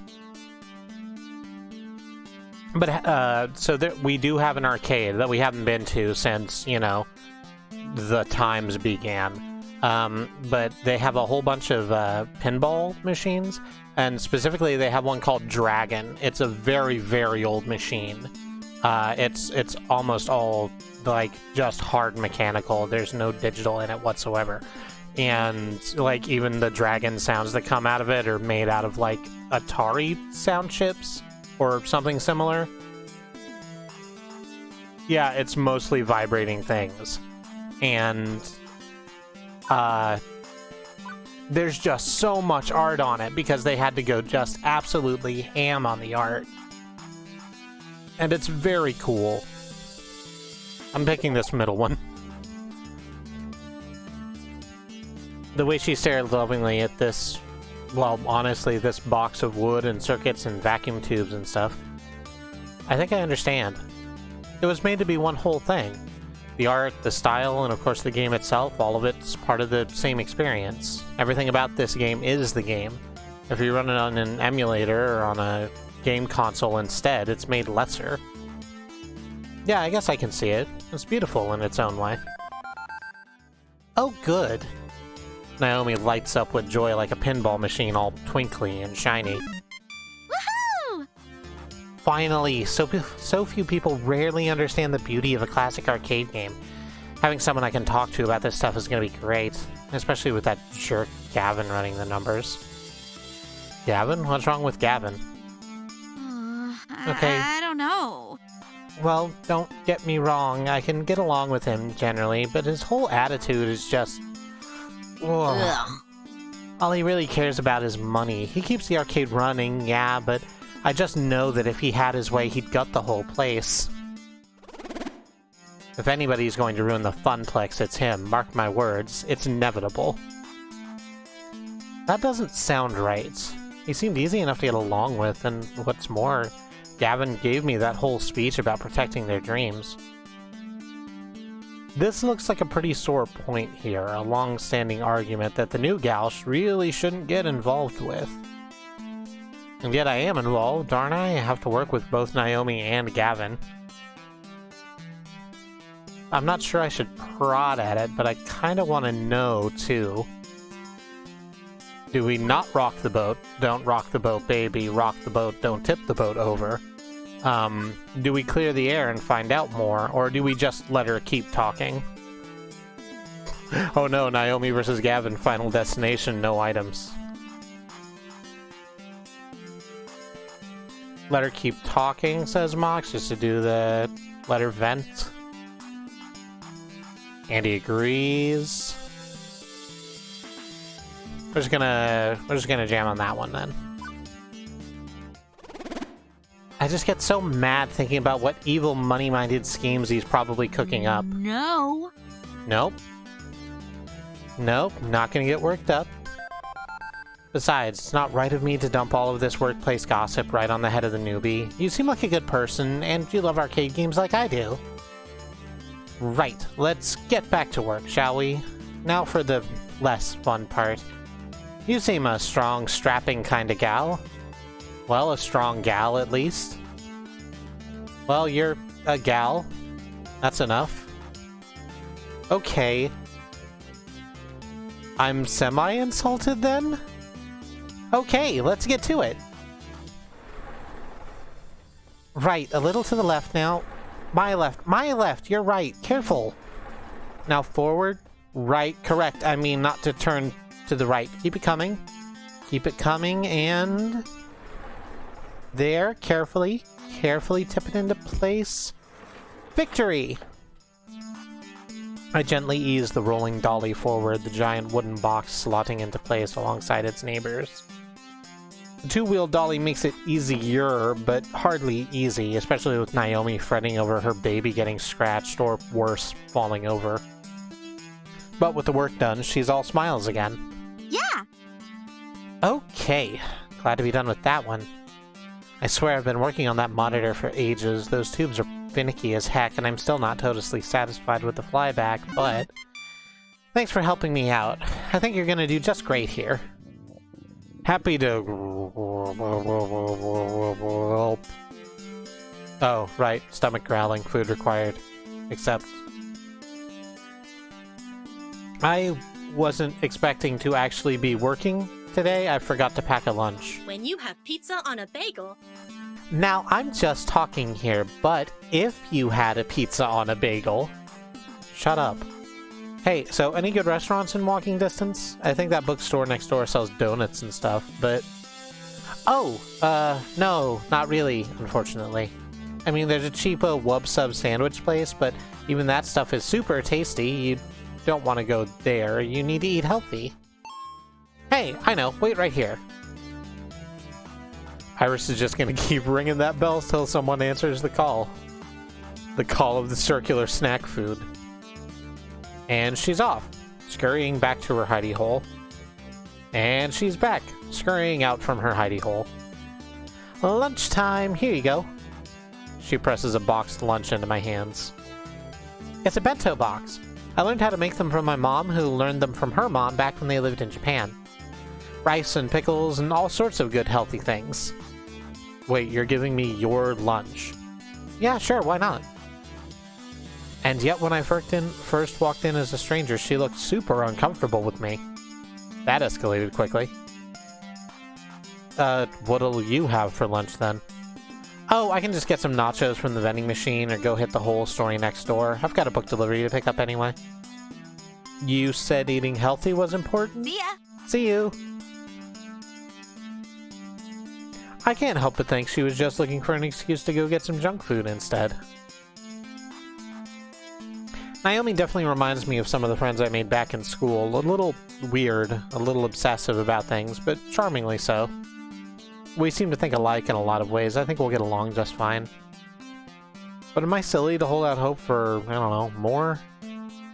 It's first day on the job. Get your head straight. And Jessie did give me her lunch. Me, a total stranger? Gotta be something there, right? So, a bento box. I've only seen these in anime. It's cute, and hopefully has plenty of calories, too. That's who she reminds me of, says Bad Road Irma from 80s Ninja Turtles. Visually. Yeah, the big round glasses and the ponytail. It's not a bad look. A bit lacking in turtleneck, but that's a little too hard 80s. She's like Sue if Sue weren't bitter. Yeah, I could see that.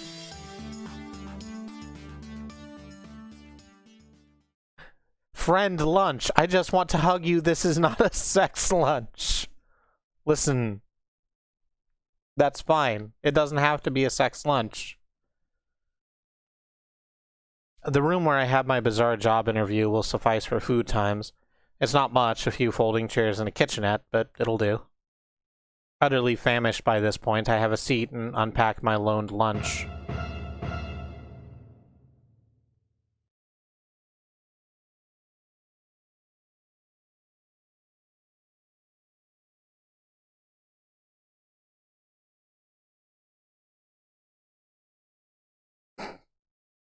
incoherent screaming, coherent screaming, or await death.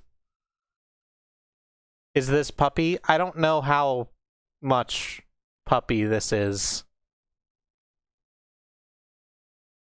Oh, there it is. I've been trying to figure out what does that. Apparently it's right-click to get rid of all of the UI so you can just have a good view of the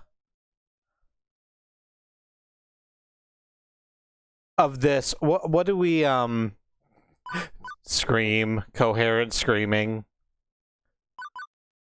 I like coherent screaming. I opened my mouth as wide as I could and let the fear fall from my lips, my mind devoid of any emotion but horror. Says horrific vision. Whoa, it's fine. Everything is gonna be fine. But you're I'm a real human being. I promise. It's just a costume. I was really just about to say I'm not a monster. It's just a mask. It was queued up. And you got there first.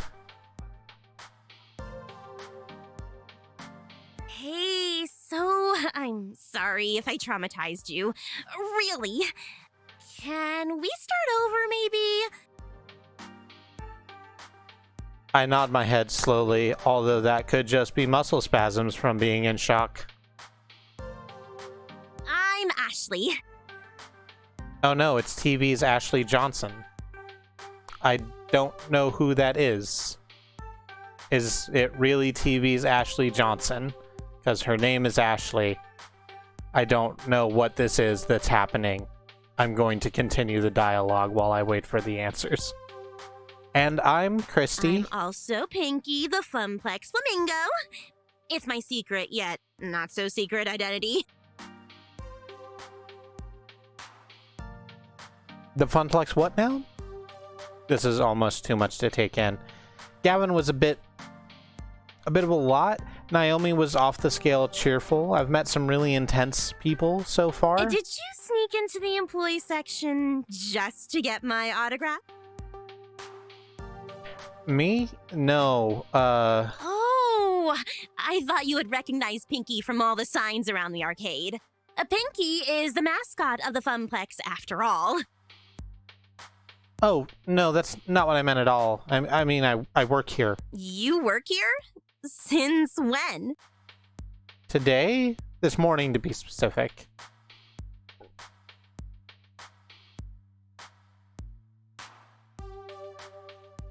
Ashley Johnson is the voice actor for Ellie in The Last of Us and a bunch of other stuff. She looks a decent amount like this person and shares at least her first name and would legit wear this outfit, but but that's hardly relevant. It could be. I don't know the names of all of these people who are voice actors.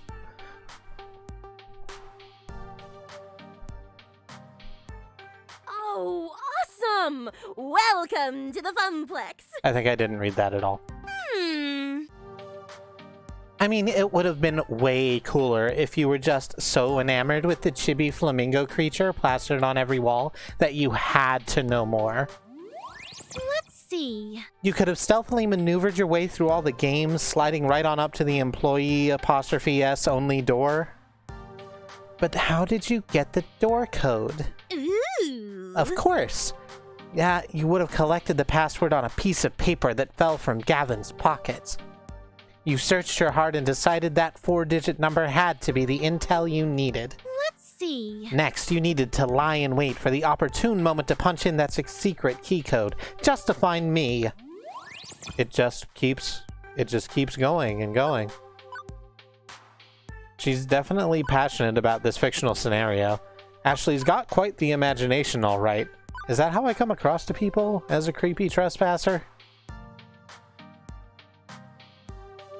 Badro chimes in with Metal Gear. Metal Gear. Metal Gear. I think that's it. Metal Gear. There's more surfer in Solid Snake's voice than you might expect. Kept you waiting. She is passionate.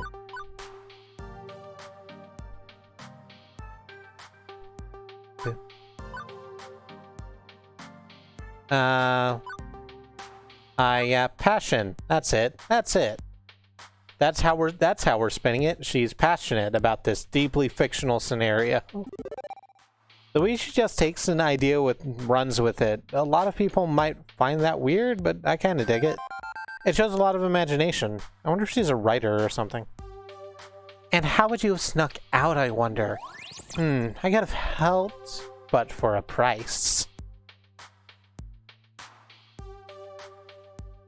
Ashley finally realizes she's been babbling to herself for a good couple minutes. Oops. Sometimes I get swept up in a good story. I mean, I gotta find some way to make this job more interesting. Is it really that dull here? No, not really. I just crave a different kind of excitement than beeps and boops, screaming children, and broken machines. You aren't really painting the best picture here. Oh, geez, I don't mean to be a downer. I just want to move up in the world. I've got things to accomplish, dreams to fulfill, cosplay to make. Cosplay? Cosplay? Yes, Snake. Some people create costumes of their favorite video game. Oh no, wait, this would be Otacon. It wouldn't be. Yeah. Some people make costumes of their favorite Japanese anime characters and dress up as them at conventions. Wait, wasn't this actually an exchange in Metal Gear? Didn't, like, he go on a huge rant about Otacon, right? That's why he's called that. I'm gonna move on. As we switch topics, it's like she's a completely different person. Ashley's eyes light up and she smiles. Be warned, if you romance Ashley, the flamingo suit stays on during sex. This is also another goof. Please, game, don't make this one come true immediately. Yeah, you know, like dressing up as your favorite video game or TV character. I love it. It's so empowering to be able to make your own costume and wear it proudly. It's even better when people recognize what character you are. Empowering, really. Granted, she certainly had the power to stop my heart for a few beats. Definitely. You want to try? Got a favorite game character? I can help you make your first cosplay if you want. In fact, I made this one. I think Ashley is pointing to her flamingo costume, but it's a little hard to tell with her hands as feathers. So, Pinky is your creation. Intentionally. Yep. It looks pretty good for my first mascot cosplay, doesn't it? So she's a furry? Flurry. I mean, not everyone who wears a bird mascot costume is a furry, necessarily. It is a really bold move putting the eye holes in the cheek. It means you won't be able to see people coming from, like, both directions. Like the flamingo does. That's bad visual design. It means that you're going to get blindsided by some kid who thinks you can see them perfectly. Is the problem. Yeah, from the back.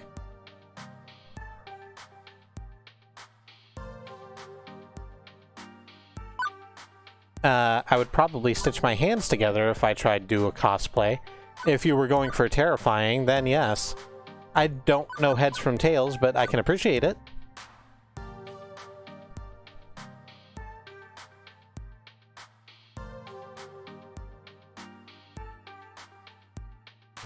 Better said Edward Stitcher hands. Edward Stitcher hand. I'm gonna drink this drink real quick.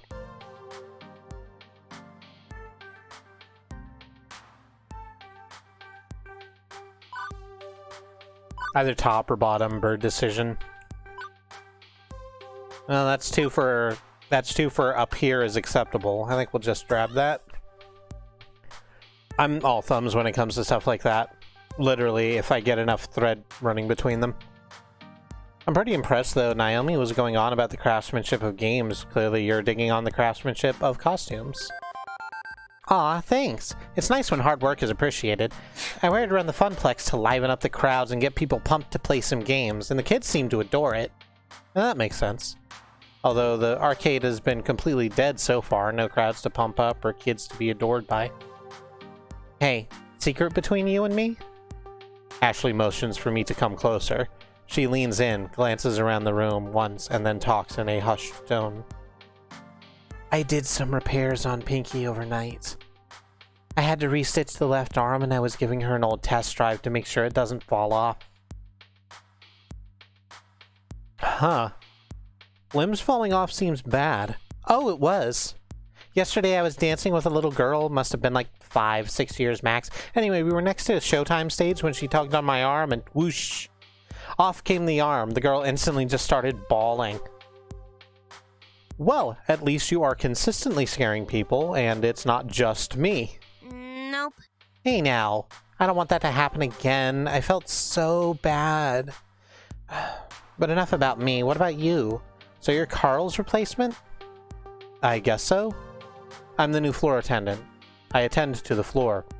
The floor is a thing I am attending to when I'm not going into cardiac arrest. At least you're funnier than Carl, that's for sure. I can't wait to go home and tell Juniper I do have a sense of humor. She'll be so proud.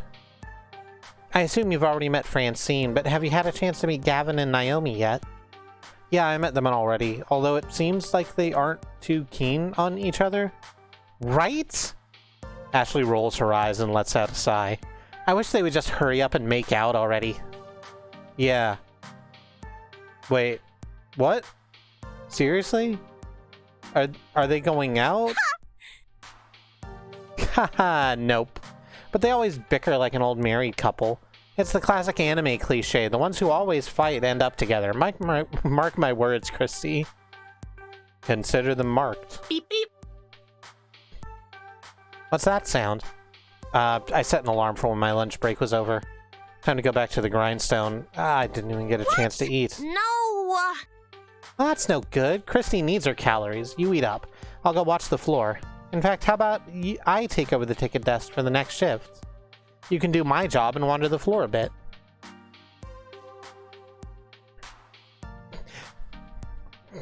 Just fuck already. You need to get between them? Between Gavin and Naomi? I think that's not a place I'd need to be. That seems like a bad time. Fair enough, thanks. Ashley winks before her face disappears into the dark recesses of that inhuman mask. Mock says, why is everybody so weirdly nice and understanding, right? It feels fake.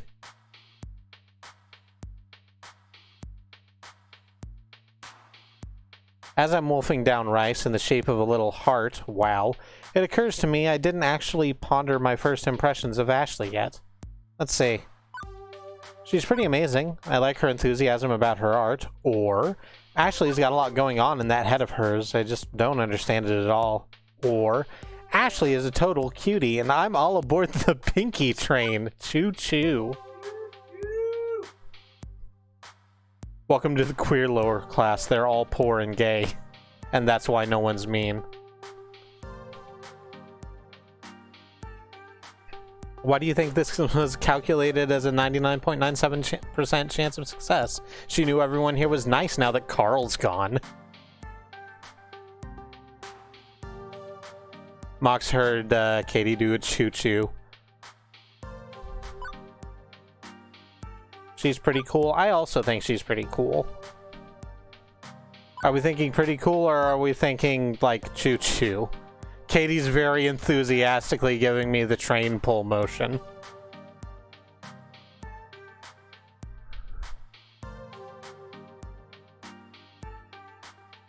I like her enthusiasm. We're getting more of this than Pinky Train. I think Katie might win this with one vote though.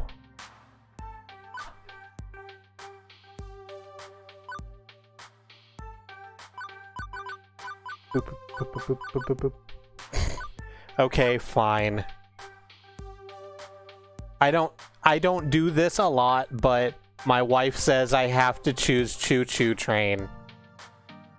So let's choose Choo Choo Train. My wife says we have to try and romance the horrible pink mascot. So we're gonna do that, I guess. I'm a little shocked at how creative and fun Ashley is. I've never met anyone like her that has so much gusto in life. I hope if I spend more time with her, a little of that passion will rub off on me, too. Your wife loves you, get in the flamingo. That's a reference to the 4Kids dub of Evangelion. That's a hell of a video. You don't need to watch it.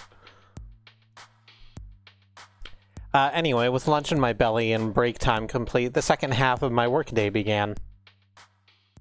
Rolling into the afternoon, the crowd starts to fill out. School's done, and the late-rising pros are heading out to their arcades of choice. With Ashley covering the desk, my job is to wander the floor looking for problems, or potential problems, or just making sure everything's a-okay. But for starters, it's a good moment to collect my thoughts. I think I'm off to a decent start with my coworkers, good first impressions at any rate. Cooperation is going to be a must. I've had awful coworkers before, and they can really drag down your day. Hang on, no time for daydreaming. I think I spot, let's see, 3 possible issues to look into. I should have time to get to all of them, but which do I tackle first? This, by the way, this piece of dialogue is very good. And they specifically use dialogue like this well throughout the game, where they're saying here, there are 3 things that we can do. We're going to do all of them. We're just choosing what order we do them in. And then there are ones that it says, I don't think I'll have time to get to all of these, where it makes sure that we know we are choosing what we're dealing with to the exclusion of other things. But we're gonna check out all of this stuff. There's an irate customer near Mr. Moopy's Magic Maze. There's someone cursing up a storm at Fist of Discomfort. And there's a loud crowd around Showtime stage. Let's just start at the top and work our way down, like an Astropop. We're gonna get to all of them. My mutant floor attendant senses detect danger from the left-hand side of the arcade. Starting with the person cussing is what I would do IRL, because that has the most potential to cause drama. Yeah, that makes sense. I quickly rush all of 30 feet to the scene of the crime already in progress. Angry rando. Come on! Hurry the fuck up and finish your game! Do you work here? I should have said bleep, because they did the bleep. You work here? I saw you behind the desk earlier. Note to self, ask Gavin for a name tag or something. Yes, I'm Kristi. I'm the floor attendant. Well, stop attending to the carpets and attend to me. I want this boop wrapped up his damn game so I can play. Ashley's face is obscured beneath her costume's mask, but I can feel her wince as the man curses up a blue streak. Oh no, he's an average gamer. I'm so sorry, but we knew it was something we were going to deal with. Sir, there's children. Please keep the... Sir, there are pleasant children. Please swear less than you're swearing.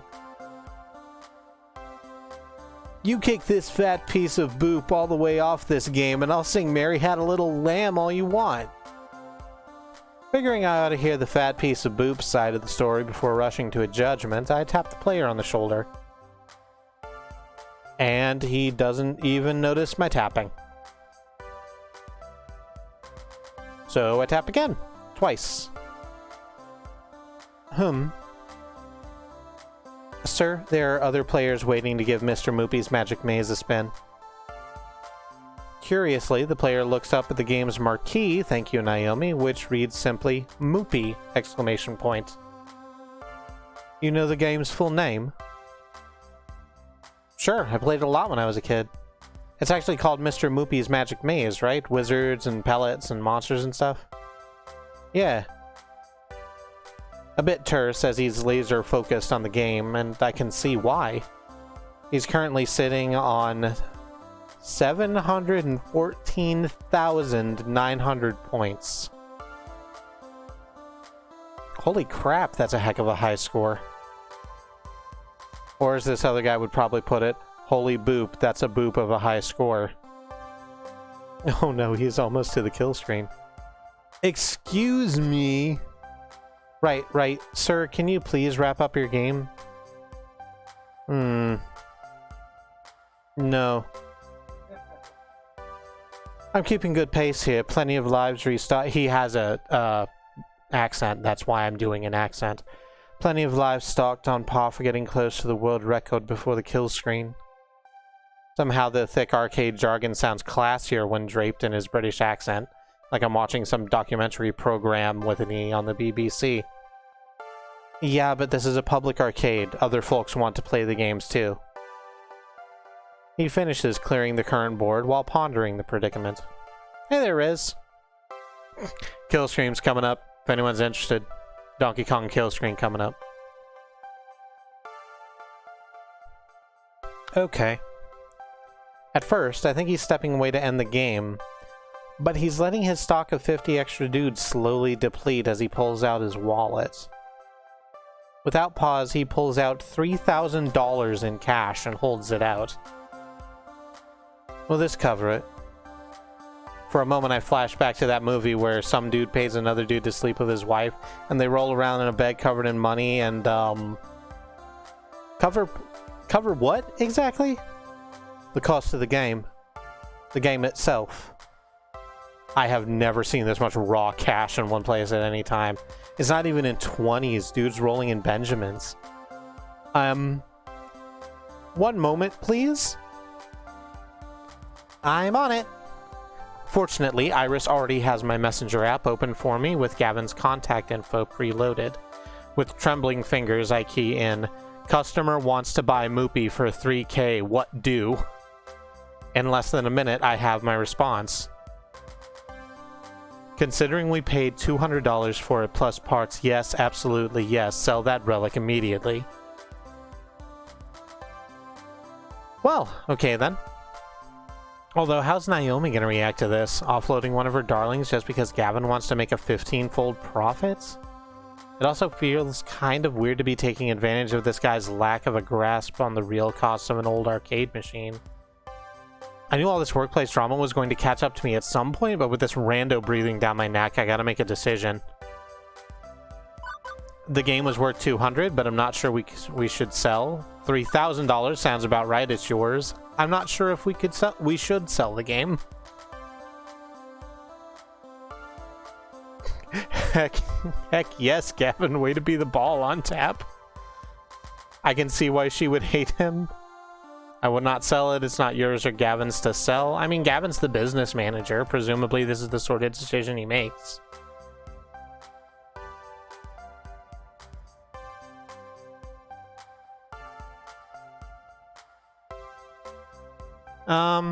Yeah.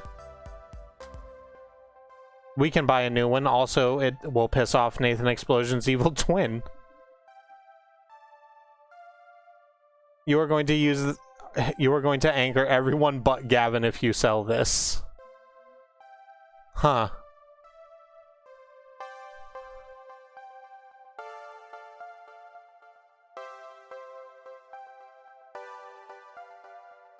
So are we falling on sell or not sell? Or this, option that's sort of weedy, honestly? You know, they say, hey, don't worry about picking basic options, but sometimes it's like, you kind of need to make a choice, and it's good that there's like a, I'm not sure on there, but sometimes it feels...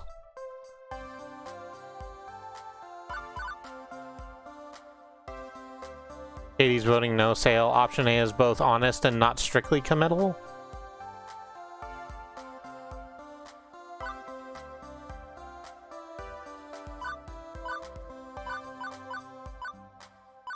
I'm hearing more people say no sell than to sell.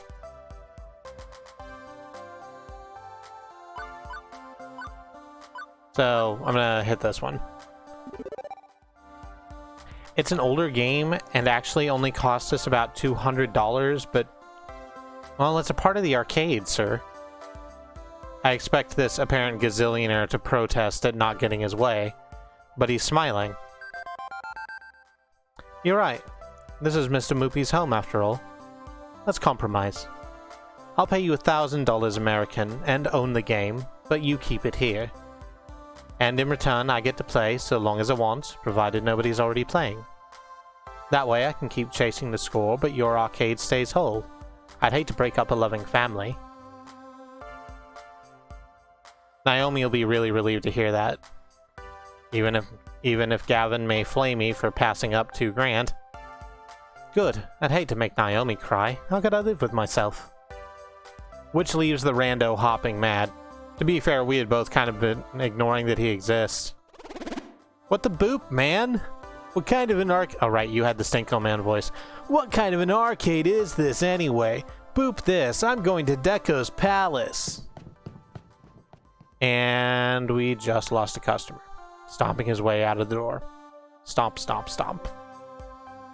On the plus side, Naomi won't cry. On the negative side, I just drove a rando out into the cold. What a disagreeable fellow. As for the player, well, he goes right back to playing. Eating pellets, zapping ghost monsters, clearing mazes. With the crisis behind us, I can actually focus on who this gonzo rich guy actually is. Clearly, he's Yellow Wizard. That's Moopy from the game. Does he need food? He might need food badly. He seems to care about more than just his game. Splashing around the cash, aren't we, Mr. Moneybags? Or, oh, digging that dad bod.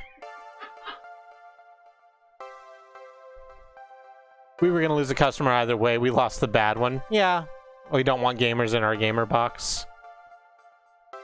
Riz says dad bod. Mock says, on one hand, caring, but also dad bod.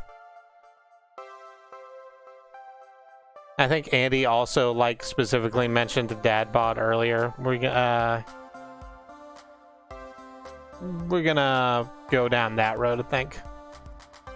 Oh, hey, it's the Dream Daddy. There it is. That cuddly, cozy teddy bear physique and the Benedict Cumberbatch accent, and he's soaked in compassion and empathy for others? Yes, please. He could have just waltzed out of here with that game. He didn't. He cares about more than money and more than his own high scores. He's more mature than me, but that's okay in my book. I've always been attracted to that age bracket. I'm sure he could teach me a thing or two. If you know what I mean. Thick wink. That's what we call a body like this. Thick wink. I'm about Mr. Moopy, I mean. Right. So you know Naomi. He's happy to talk even while playing. Of course. I'm a Funplex regular. My name's Percy. I'd hazard you're our new floor attendant? I was here when Francine seated you behind the desk earlier. That's me, Kristi Hayling, Arcade Wrangler. Well then, it's a pleasure to make your acquaintance, and I look forward to getting to know you better. So, you've seriously just been playing Moopy all day, huh? What can I say? It's my calling. I actually owned a Moopy cabinet once. Had it in my flat. But playing it by myself, all alone in the dark, it's not the same. I need the atmosphere. The beeps and the boops? No, those you eventually learn to filter out. I mean, everything. The games, the lights, the kids, the feeling of being in an arcade. I score my best when I'm in real-world conditions. It's all about the emotions, the laughter and the tears, the excitement of competition. I need that swirling chaos of human emotions around me to play at my finest. Mm-hmm. Naomi gets uh-oh, I fell into Kano for a second. I'm going to stop so that I don't continue making Percy into Kano. That's a bad idea. Naomi gets that. She keeps Moopy in top condition for the day I eventually land my high score. What's the current world record then? About 3.5 million. This guy's been standing here since I was working the morning shift. Hours and hours, and he's still at only about 720k into his game. I can't imagine him being in anything but top health condition to try this. Guy's gotta have legs made out of carbon fiber and a bladder of tungsten. I'll just let a few extra lives drain out whenever I need to go pee. Also, he might be psychic. I feel like I should let him get back to his game, but... burning questions. They burn like fire. You must have a solid job. Good income. I didn't expect to find a salesman drinking coffee this late in the morning. That's a joke for no one. So did you get your moopy dipped in... Gonna get your moopy dipped in gold? Or your score is more important than your bank balance? We are trying to find a way to investigate the fact that he just has a stack of hundro just in his pocket. How are we doing that? Because you'd have lives if you have P. Wait, no, this is bad. I'm sorry. Good. This ain't Skyrim, a triple X parody. Good, good, good. I'm glad that's what we're doing.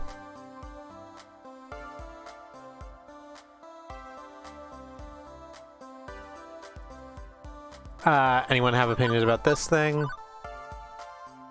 You need to ask about his job sexually.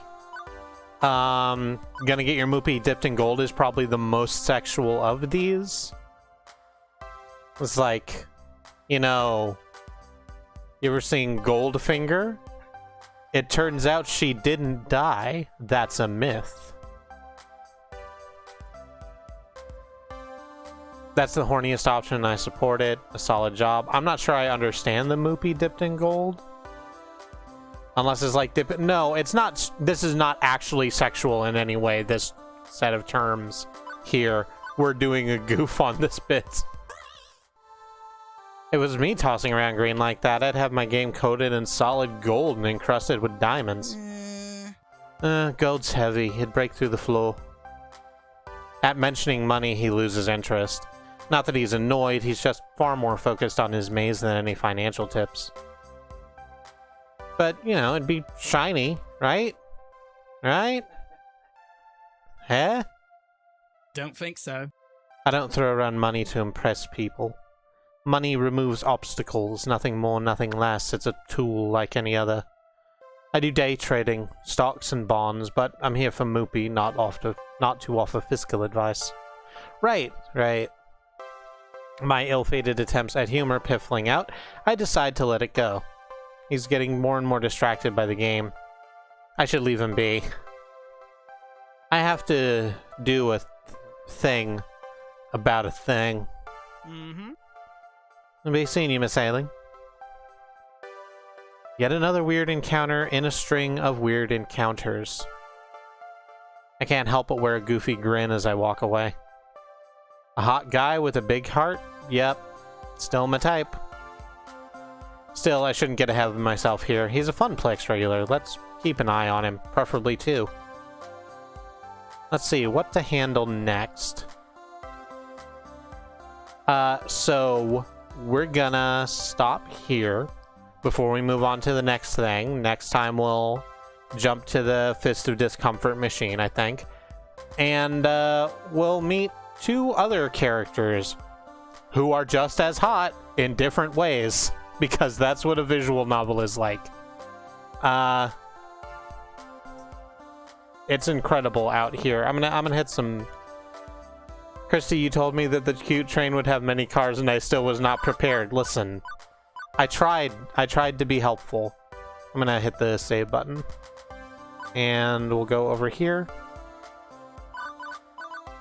And we're gonna quit this. And go to our outro screen. Hey everybody. Welcome to the outro screen. It's smooth over here. You're listening to Outro Screen on NPR. I'm Kristi. Thank you so much for joining us. I'm one of 5 women who stream on this channel, along with my wife Katie and her sisters Annie and Alice and Sue. We stream every day almost here on the channel, and if you wanted to interact with the follow button in some way, you could get notifications when we go live. Let's run down our schedule for you real quick. It's a shorter one this week, I think. Tomorrow is Tuesday. That will be Andreas with more Yakuza 0. That's correct? Okay, Andrea is going to be playing more Yakuza 0. Yakuza 0. and that'll be good. After that is Wednesday, where Sue will be joined by Mox for more Monster Hunter World. Thursday and Friday are Christmas Eve and Christmas Day. We don't yet know whether or not we're doing streams on those days. We're waiting on some real life stuff to kind of fall into place before we make a decision on that. Rest assured, you will know when we do.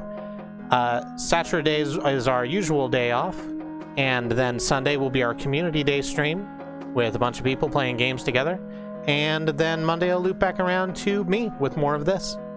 I'm excited. I forgot how good the writing was in this game, and experiencing it with a bunch of people is, I think, really gonna be a lot of fun. I'm not to like sway your opinions one way or the other, but the next character we're about to meet is my favorite character, so there's that. What's the next thing? That's our schedule. If you want to see the bigger version of our schedule, you can go to schedule. Nope, that's not what it is. You can go to truckcommunity.neocities.org. That is where our schedule lives, along with the schedule for our stream teams: Xeon, Fiber, In the Land of the Rising Sun, Riz Plays Games, and Bad Road. Wonderful streamers worthy of your time and attention. If you want to follow us, why not follow them as well? Cost you nothing. Done and dusted. And you can, if you want to look at more of this specifically, you can check out our YouTube at youtube.truck.community. We have multiple years worth of stuff there, and it's good. We'll again remind you that under the Bang Donate and Bang Taylor links are organizations that are helping our current civil rights movement. And please to check those out. Please to find some way to do that. If you're watching this as a YouTube VOD, there are some links in the descriptions. And I believe that's everything I need to say. Am I missing anything? To me, oh right, it is Monday, so a little bit after I'm done, probably about midnight? No, not tonight. Why did you do that then? Oh, that's...